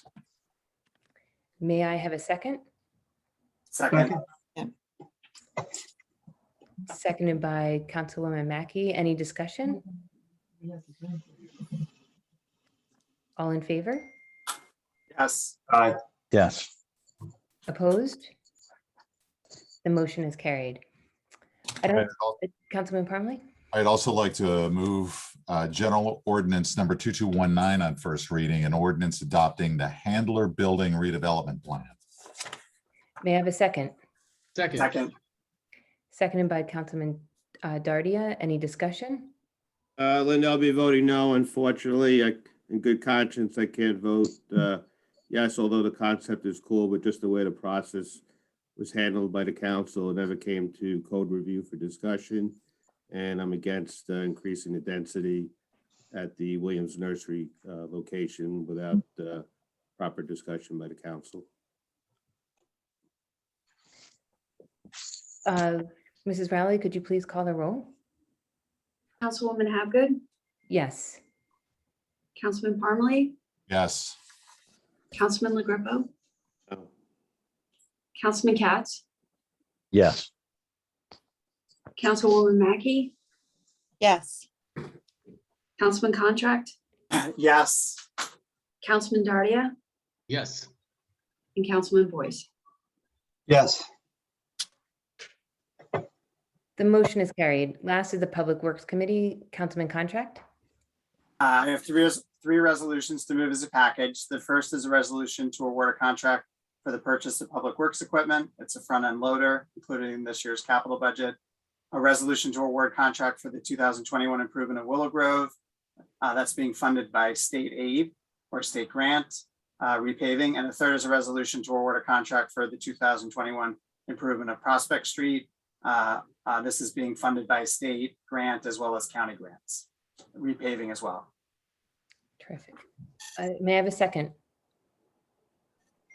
Second. Second. Seconded by Councilwoman Mackey. Any discussion? All in favor? Yes. Yes. Opposed? The motion is carried. Mayor, Acting Mayor, can I just, wouldn't mind, I just wanted to just thank Don and Topology. A lot of work going on behind the scenes, not just with Handler, but a lot of things going on. And I just want to thank them for their time and effort, Don, particularly, in-house, and it's just, behind the scenes, just a lot of work that needs to be produced to have these meetings that you have here, reports, Topology, and the whole redevelopment team. And again, just thank you for your kind comments for Chris. Again, I just want to reiterate, he has big shoes to fill, as we know, but I'm very confident in what we're doing right now. And I was very encouraged today. I had a great meeting with David and had some resident visits today out in the field. And I think we're in good hands as we go forward for the summer paving schedule. So again, thanks again for all your support. I agree. If there aren't any other comments from the council, may I have a motion to adjourn? Wait, Linda. Wait. Yep, okay. I just wanted to mention that we've got a public call for artists happening right now. We are getting ready to do murals under the Central Avenue underpass. It's going to be, this time it's going to be done by local artists. And one side nearest Manhattan Bagel is going to be, the theme is going to be welcome. And the side closest to 333 Central, the theme will be Charles Adams. The welcome side will be completely funded by the Westfield Public Art Commission, and the Charles Adams side will be funded by Adams Fest. And the information is up on the website, but we're looking for local artists. We welcome student artists. A small stipend will be offered, and we're really excited to bring some light and color to that really dark, unwelcoming underpass on Central Avenue. Many residents have asked for it, and we're super excited that we could finally be moving forward on this. So I hope that everybody applies and lends their talents the way that they have come through for us with the myriad of other art projects in the past. When the community comes together like this, wonderful things happen. So thank you. Yes, Mike. Question about that. Does that project include improved lighting? I know that we allotted money in the capital budget for lighting. I believe that was a goal. David, yes? No, we did. We did include money for lighting. So I think it's going to be a significant improvement to that corridor. Yeah, I think it's, as certainly with more people moving into that building, more people walking, it's really essential to have better lighting in that area. It's a No, safety issue. agreed. And also to make it look prettier and more pleasing. Can't argue with that. Agreed. All right, great. And any other comments before we take a motion to adjourn? Yeah, I want to say, Linda Havgood, acting mayor, you did a great job tonight. Thank you very much. Thank for you, filling in. Linda. Great Thank job, acting mayor. I'll be happy to hand the gavel back to Mayor Brindle. Linda really just wants to do bills and claims again. Right, exactly. So, all right. Good night, everybody. Good night. Bye. Thank you. We do need to take a motion to adjourn. So moved. All right. So moved. Second? Thank you. Yeah, second. See you in person next month. All right. If none are Look forward opposed, to it. this motion is carried and the meeting is adjourned. Bye. Thank you, everyone.